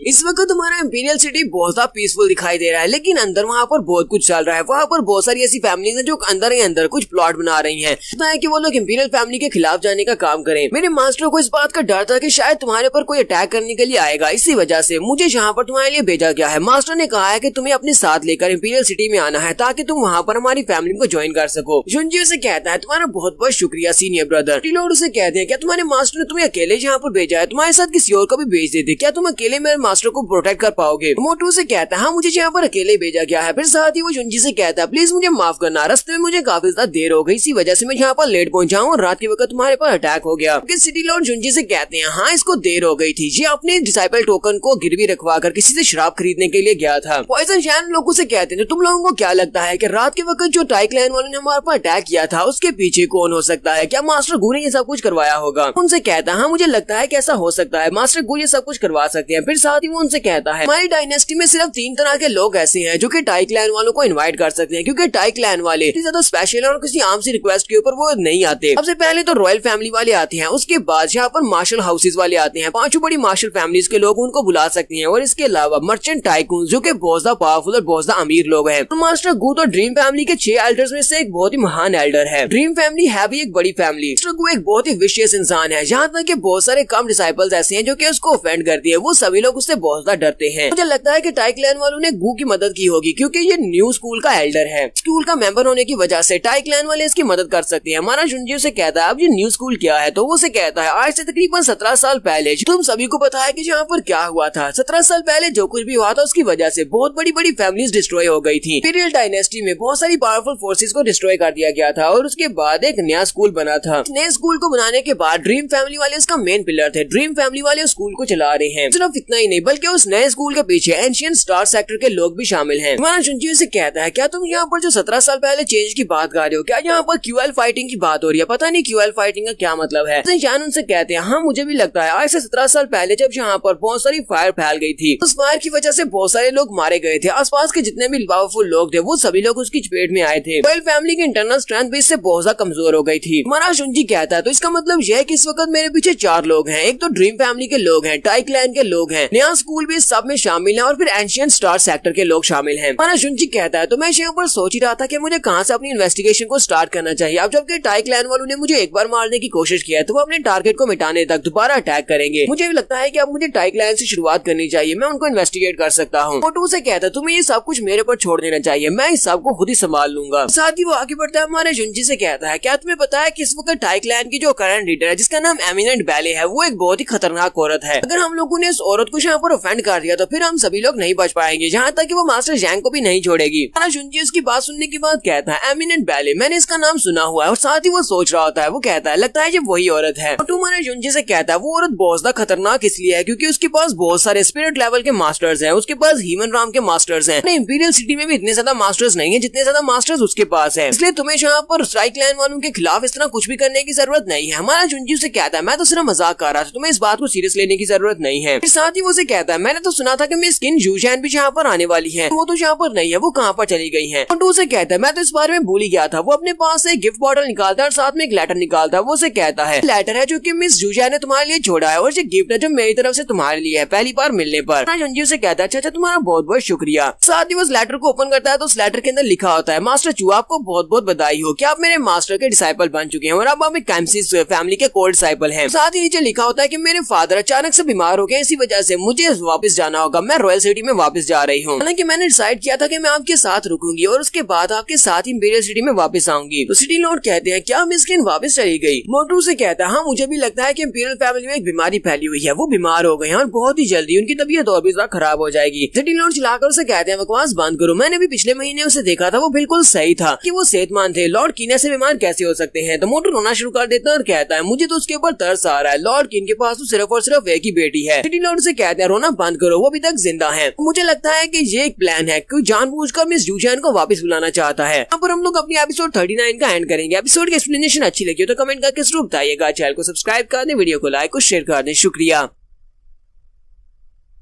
तो गाइस कैसे हैं आप सब लोग? स्वर्ड किंग के एपिसोड 40 के साथ हाजिर हूँ। तो लास्ट एपिसोड के एंड पे हमने देखा था कि हमारा जुंजी उस लेटर को पढ़ता है जो कि मिस जूजैन ने उसके लिए छोड़ा होता है। के ऊपर लिखा होता है कि उसके फादर बीमार हो गए, इसी वजह से उसे रात को ही वापस जाना पड़ेगा। लॉर्ड को लगता है कि ये एक साजिश है, उसे जानबूझकर वापस बुलाया गया है। जुंजी कहता है मिस किंग ने मुझे पहले भी इस बारे में बताया था, उसने बताया था उनकी फैमिली में काफी कुछ चल रहा है, इंपीरियल सिटी में भी काफी कुछ अजीब हो रहा है, इसी वजह से मुझे लगता है कि यहाँ पर ये सब कुछ एक साजिश हो सकती है। उसके फादर वाकई में बीमार है तो फिर उसे मेरी मदद की जरूरत पड़ सकती है। जुंजी कहता है मुझे लगता है कि लड़की को यहाँ पर फंसा लिया गया है क्योंकि वो मिस्टर मास्टर किन की बेटी है, इसी वजह से उसका वहाँ पर वापस होना बहुत ज्यादा जरूरी है। अगर उसे मार दिया गया तो फिर सारी की सारी किन फैमिली किसी और की हो जाएगी। सिटी लॉर्ड गुस्से के साथ से कहते हैं तुमने उसे रोका क्यों नहीं? बताना कि वो सिर्फ एक लड़की है, अगर उसके साथ कुछ बुरा हो गया तो फिर क्या होगा? तो उसे कहता है मैं उसे घर में वापस जाने से कैसे रोक सकता हूँ? वो अपने घर ही वापस गई है और कौन सा किसी और जगह के पर चली गई है। मास्टर चू से कहते हैं सिटी लॉर्ड प्लीज शांत हो जाओ, मुझे लगता है कि किन फैमिली वालों के साथ मास्टर जैंग और मेरा सीनियर ब्रदर ये दोनों इन्वॉल्व नहीं होना चाहते। बात है, इसी वजह से इन लोगों ने उसको नहीं रोका, क्योंकि ये किन फैमिली का इंटरनल मसला है और किन फैमिली के इंटरनल मसले में ना तो 5 बड़े हाउसेस के लोग शामिल हो सकते हैं और ना ही वो बाहर से किसी की मदद ले सकती है। वो मुझे भी नहीं कह सकती थी कि उसकी मदद की जाए, वजह से वो इस मसले को खुद से निपटाने के लिए वहाँ पर चली गई है। जुनजी उन लोगों से कहता है, मुझे लगता है कि मिस किन को पहले से इस बारे में कुछ पता होगा, इसी वजह से वो उसने डिसाइड किया कि वापस जाने वाली है। इसलिए हमें अभी तक इंपीरियल सिटी और ना ही किन फैमिली, इन दोनों के बारे में कुछ भी नहीं पता। इसी वजह से हमें यहाँ पर आपस में बहस नहीं करनी चाहिए, आपस में बहस करने का कोई भी फायदा नहीं है। चलो सीधे वहीं पर चल के देखते हैं। एक बार हम लोग इंपीरियल सिटी में चले जाएं, वहाँ पर जाने के बाद हम लोग आपस में मिलकर प्लान बनाएंगे और उस प्लान के मुताबिक आगे चलेंगे। वहाँ पर जाने के बाद हम लोग किन फैमिली वालों से भी मिलने के लिए जाएंगे और मिस जूजैन से भी वहीं पर मिल लेंगे। लॉर्ड उसे कहते हैं, मैं तो सिर्फ और सिर्फ उसकी सेफ्टी के बारे में सोच रहा था, मुझे माफ करना अगर मैंने यहाँ पर तुमसे रूडली बात की हो। मोटो से कहता है, ये तो बड़े ही अफसोस की बात है कि मुझे नहीं लगता कि मिस जूजैन तुम्हारे जैसे इंसान में इंटरेस्टेड होगी, क्योंकि तुम तो एक बुढ़े खुसट हो। सिटी लॉर्ड शर्माते हुए दूसरी तरफ घूम जाते हैं और उसे कहते हैं, ये तुम किस तरह की बातें कर रहे हो, प्लीज यहाँ पर जॉक करना बंद करो। साथ ही हमारा जुनजी उस गिफ्ट वाली बॉटल को भी उठा लेता है और साथ ही वो सोच रहा था, अपनी लास्ट लाइफ में मैंने इस क्लाउड डायनेस्टी को बहुत ही जल्दी छोड़ दिया था, किसी दूसरी डायनेस्टी में चला गया था अपनी कल्टीवेशन को बढ़ाने के लिए। लगता है कि मैंने यहाँ पर बहुत सारी इन्फॉर्मेशन को मिस कर दिया, बहुत सारी ऐसी चीजें जो मेरी नजर में अभी तक नहीं गुजरी। अब फिर ऐसा भी हो सकता है कि मैं रीइंकार्नेट होने के बाद यहाँ पर इस लाइफ में काफी कुछ चेंज होता जा रहा है। वैसे शहन आगे बढ़ते हैं और हमारे जुनजी से कहते हैं, मास्टर इस लड़के ने आपको क्या गिफ्ट दिया है, मुझे भी बताएं कि इस बॉटल के अंदर क्या है, क्या इसके अंदर ब्लू लिक्विड है। मोटू कहता है, पॉइजन शहन तुम तो वाकई में एक बहुत बड़े जीनियस हो, हाँ इसके अंदर ब्लू लिक्विड है, मेडिसिन की दुनिया में एक बहुत बड़ा खजाना। जुनजी से कहता है, लगता है कि तुम्हें किसी ने बेवकूफ बना दिया, ये तो एक सेमी फिनिश प्रोडक्ट है, यानी कि ये किसी भी काम का नहीं है, ये फाइनल नहीं है। सुनते ही वो बेचारा वहीं पर चिल्लाना शुरू कर देता है, रोते हुए कहता है, मेरा पैसा जाया होगा, इस गिफ्ट को खरीदने के लिए मैंने बहुत सारा पैसा वेस्ट किया था। इसी वक्त होटल का एक बंदा अंदर आता है और उनसे कहता है, प्लीज मेरी बात सुने, क्या मास्टर चूज यहाँ पर है? तो सिटी लॉर्ड और पॉइजन शहन दोनों इसकी तरफ घूर कर देखते हैं और कहते हैं, तुम यहाँ पर क्या कर रहे हो? नौकर उनसे कहता है, एक सर्वेंट लड़की बाहर मास्टर चू का इंतजार कर रही है, वो काफी देर से यहाँ पर खड़ी है, वो कहती है कि वो मास्टर चू से मिलना चाहती है। पॉइजन शहन और सिटी लॉर्ड उसे कहते हैं, उसे बोलो यहाँ से चली जाए, लोग यहाँ पर बहुत ज्यादा बिजी हैं और इस लड़की से नहीं मिल सकते, उसे वापस भेज दो। होटल वाला बंदा उनसे कहता है, मैंने उस लड़की को कहा है लेकिन वो नहीं जाती, वो कहती है कि मास्टर से मिले बिना वो वापस नहीं जाएगी। उसने कहा है कि वो मास्टर चू को कुछ वापस करने के लिए आई है, इसी वजह से वो वापस नहीं जाएगी। जैन, मोटू और इसके साथ सिटी लॉर्ड वो तीनों ही उसे घूर कर देखते हैं और उसे कहते हैं, अच्छा ठीक है उसे ले आओ। तो शुई कियान की नौकरानी जहाँ पर आई होती है अपने हाथ में उसका क्लॉक लेकर, जैसे ही वो अंदर आती है वो कहती है, मेरी लेडीशिप ने आपको ये चीज वापस करने के लिए भेजा है, उसने आपका कोट वापस भेजा है। तो वो तीनों इसे घूर घूर कर देख रहे होते हैं, वो बेचारी बहुत ज्यादा घबरा जाती है। लेकिन हमारा जुनजी उस नौकरानी को देखते पहचान जाता है, वो उसे कहता है, तुम्हारा नाम गोल्ड पिंक है, तुम तो आज भी बिल्कुल वैसी की वैसी हो, जब तुम एक छोटी सी बच्ची थी तब भी तुम ऐसी दिखती थी। वो भी आगे से हंसना शुरू कर देती है और कहती है, यंग मास्टर क्या आप मुझे पहचानते हैं? ये तो बहुत ही अच्छी बात है कि आपको अभी तक मैं याद हूँ। इस बात से बहुत ज्यादा खुशी हुई, मुझे तो लगा था कि आप मुझे पहचाने की भी नहीं, आप तो मुझे भूल चुके होंगे। हमारा जुनजी उसे कहता है, मैं तुम्हें कैसे भूल सकता हूँ, हम सभी लोग बचपन में एक साथ ही तो खेला करते थे। वो अपने पास से उसका क्लॉक वापस करती है और कहती है, मैंने आपके क्लॉक को वॉश कर दिया है, यंग मिस ने आपको ये वापस देने के लिए कहा था। साथ ही वो कभी जुनजी को राइट साइड से देखती है, फिर लेफ्ट साइड से देखती है और उसे कहती है, आप तो काफी ज्यादा बदल गए हैं, हालांकि अब आप काफी ज्यादा बड़े और पावरफुल हो गए हैं, आपकी शक्ल बिल्कुल अभी तक वैसी की वैसी है जैसी बचपन में हुआ करती थी। मेरे ख्याल में 6 या 7 साल गुजर चुके हैं। पॉइजन चैन और सिटी लॉर्ड दोनों एक दूसरे की तरफ देखकर सोच रहे हैं, लगता है ये दोनों एक दूसरे को जानते हैं। गोल्ड स्प्रिंग हमारे जुनची से कहती है, जब आप छोटे हुआ करते थे आप बहुत ज्यादा कमजोर हुआ करते थे, सभी लोग आपको बुली करते थे, लेकिन अब जबकि आप बड़े हो गए हैं तो आप तो काफी हैंडसम हो गए हैं और साथ में काफी स्ट्रॉन्ग भी हो गए हैं। सिटी लॉर्ड से कहते हैं, तुम यहाँ पर हमारे यंग मास्टर की इतनी ज्यादा तारीफें कर रही हो, अगर तुम वापस जाओ और तुम्हारी मैडम को पता चल गया तो वो बहुत ज्यादा गुस्सा हो जाएगी, तुम्हें नहीं लगता कि तुम्हें अपनी यंग मिस के गुस्से से डरना चाहिए? तो गोल्ड स्प्रिंग उसे कहती है, नहीं ऐसी बात नहीं है, मैं अपनी मालकिन को अच्छी तरह से जानती हूँ, मेरी यंग मिस वो दिल की बहुत ज्यादा अच्छी है, बस वो बाहर से इस तरह शो करवाती है कि वो जुनची से नफरत करती है, लेकिन असल में वो इसके लिए बहुत ज्यादा परेशान है। अब इन दोनों की फाइट हो रही थी, मुझे उसी वक्त पता था कि हमारे यंग मास्टर उसको नुकसान नहीं पहुंचाएंगे और मुझे पता है आपने उसको बिल्कुल भी नुकसान नहीं पहुंचाया, आपने उसको ज्यादा नुकसान नहीं पहुंचाया और फाइट के दौरान आपने उसको आसानी से वहाँ पर हरा दिया। वो हमारे जुनची से कहती है, मुझे लगता है कि शुई कियान अभी भी आपके दिल में है, आप बचपन में उसे बहुत ज्यादा लाइक करते थे। हाँ मुझे पता है कि दोनों की फैमिलीज में जो झगड़ा चल रहा है जिसकी वजह से आप दोनों अलग हो गए हैं, लेकिन मुझे लगता है कि एक ना एक दिन आप दोनों फिर से एक दूसरे के साथ होंगे, क्योंकि आप दोनों के साथ होना लिखा गया है, ये आप दोनों की किस्मत में है। मुझे लगता है कि आप दोनों एक दूसरे के साथ बहुत ज्यादा अच्छे लगते हैं। हमारा जुनची से कहता है, तुम्हें यहाँ पर मुझे गलत समझने की जरूरत नहीं है, मेरे दिल में वो बिल्कुल भी नहीं है, मैं अब उसको लाइक नहीं करता, एक लड़की है इसी वजह से अरीना मैंने उसके ऊपर तरस खाया था और ऊपर से वो मेरी साली भी है क्योंकि वो मेरी वाइफ की एक बहन है। सिर्फ और सिर्फ ल्यूजियांग के लिए मैंने सब कुछ किया है, जल्दी से अपनी यंग मिस के पास वापस चली जाओ, वो उसे कहती है ठीक है मैं वापस चली जाती हूँ। फिर साथ ही वो उसे कहती है मिस ल्यूजियांग कहाँ पर है, वो कहीं पर दिखाई नहीं दे रही। हमारा सुनची उसे कहता है वो बिल्कुल ठीक है, तुम्हें उसके लिए परेशान होने की जरूरत नहीं है। तो गोल्डस्प्रिंग उसे कहती है ठीक है फिर मैं जा रही हूँ। तो वो उस रूम से बाहर निकल आती है। जब वो बाहर आती है तो वहाँ पर शुइकियान पहले से उसका इंतजार कर रही होती है। वो उसे कहती है चलो जल्दी से यहाँ पर आ जाओ वरना मैं तुम्हें छोड़कर चली जाऊंगी, चलो जल्दी करो, हमें जल्दी से जल्दी बाकी के सभी के साथ कैचअप करना होगा वरना हम लोग उन तक नहीं पहुँच पाएंगे, हमें बाकी के मार्शल हाउसेस तक पहुँचना है। गोल्डस्प्रिंग वहाँ पर जाती है और उसे कहती है मैं वहाँ पर रुकी हुई थी मास्टर चू के साथ बात करने के लिए, मैंने उसके साथ काफी सारी बातें की। वो उसे कहती है अच्छा तो फिर मुझे ये बताओ कि उसने क्या बातें की, तुमने उससे क्या बात की। शुइकियान साथ ही उसे कहती है वो मेरी ब्लैक लिस्ट में शामिल है, उसका नाम मेरे सामने मत लेना, दोबारा कभी भी उसका नाम मेरे सामने मत लेना, मैं उसका नाम भी नहीं सुनना चाहती। फिर साथ ही वो उसे कहती है अच्छा मुझे ये बताओ क्या उसने मेरे बारे में कोई बात की। उसकी नौकरानी उसे कहती है लेकिन अभी तो आपने कहा कि मेरे सामने उसका नाम मत लेना। चिल्लाकर उसे कहती है अब यहाँ पर बकवास बंद करो, मुझे जल्दी से बताओ कि उसने क्या कहा। तो वो आगे से शर्माना शुरू कर देती है और कहती है मास्टर चू को मैं अभी तक याद हूँ, उन्होंने मुझे देखते ही पहचान लिया था, उन्होंने मुझे कहा कि मैं बिल्कुल वैसी दिखती हूँ जैसी मैं बचपन में दिखती थी, आप भी मैं बहुत ज्यादा खूबसूरत हूँ। शुइकियान उसे कहती है जी तो बहुत ज्यादा बोरिंग बात है, मुझे कुछ और बताओ। गोल्डस्प्रिंग उसे कहती है मास्टर चू ने ये भी कहा कि शुइकियान पहले से बहुत ज्यादा खूबसूरत हो चुकी है, जब वो बड़ी हो रही है तो वो भी ज्यादा खूबसूरत होती जा रही है। तो ये बात सुनते ही शुइकियान शर्माना शुरू कर देती है और उसे कहती है नहीं वो ऐसा बिल्कुल भी नहीं कह सकता, अगर उसने ऐसा कहा भी है तो उसके ऐसा कहने का कोई भी फायदा नहीं है, मैं उसे बिल्कुल भी लाइक नहीं करती। फिर साथ ही वो उसे कहती है मुझे ये बताओ क्या वाकई में उसने ये कहा है। शुइकियान उसे कहती है नहीं मिस मैं तो यहाँ पर झूठ बोल रही हूँ, उसने ऐसा कुछ भी नहीं कहा। वो बहुत ज्यादा गुस्सा हो जाती है और कहती है तो तुम यहाँ पर मुझे ये बात बता क्यों रही हो, तो लगता है कि तुम मुझसे मार खाना चाहती हो। फिर साथ ही वो चिल्लाकर अपने ड्राइवर से कहती है ड्राइवर जल्दी से गाड़ी को भगाओ, हम लोग यहाँ से निकलना चाहते हैं, हमें ब्लैक वाटर सिटी में नहीं रहना। और उनकी गाड़ी बड़ी स्पीड से ब्लैक वाटर सिटी से बाहर निकल जाती है। तो इसके बाद नाइन फ्रोस्ट पैलेस का सीन दिखाया जाता है। नाइन फ्रोस्ट पैलेस में जहाँ पर हर तरफ बर्फ ही बर्फ है, वो पूरे का पूरा इलाका बर्फ में गिरा हुआ है। यहीं पर नाइन फ्रोस्ट पैलेस होता है। नाइन फ्रोस्ट पैलेस जो कि एक पहाड़ी के ऊपर होता है, जहाँ पर हमारी मिस बिंगली को दिखाते हैं। मिस बिंगली अपने पास से खाना तैयार करने के बाद ऊपर एक रूम की तरफ जा रही होती है जहाँ पर ल्यूजियांग को कैद करके रखा गया है। वो वहाँ पर जाती है और उसे कहती है सॉरी मैं आने में लेट हो गई, ना कि तुम अभी तक इस ठंड की आदी नहीं हुई, जहाँ पर बहुत ज्यादा ठंड है, जहाँ पर हर वक्त बर्फ जमी रहती है। मैं तुम्हारे लिए घर का ताजा खाना लेकर आई हूँ। अब मैं क्लाउड डायनेस्टी में गई थी जब तुम्हें लेने के लिए, वहाँ पर मैंने ये सारा कुछ बनाना सीखा था, मैं तुम्हारे लिए ये सारा खाना स्पेशली बना कर लाई हूँ। बहुत ही जल्दी इस बर्फ में रहने की आदत पड़ जाएगी। मुझे भी यहाँ पर आते हुए काफी साल लगे थे सब में एडजस्ट होने में। ल्यूजियांग को खाने की बिल्कुल भी भूख नहीं होती। बिंगली उसे कहती है क्या तुम इस खाने को चेक नहीं करोगी। तो ल्यूजियांग उसे कहती है नहीं तुम्हारा बहुत बहुत शुक्रिया, जब मुझे भूख लगेगी मैं खा लूंगी।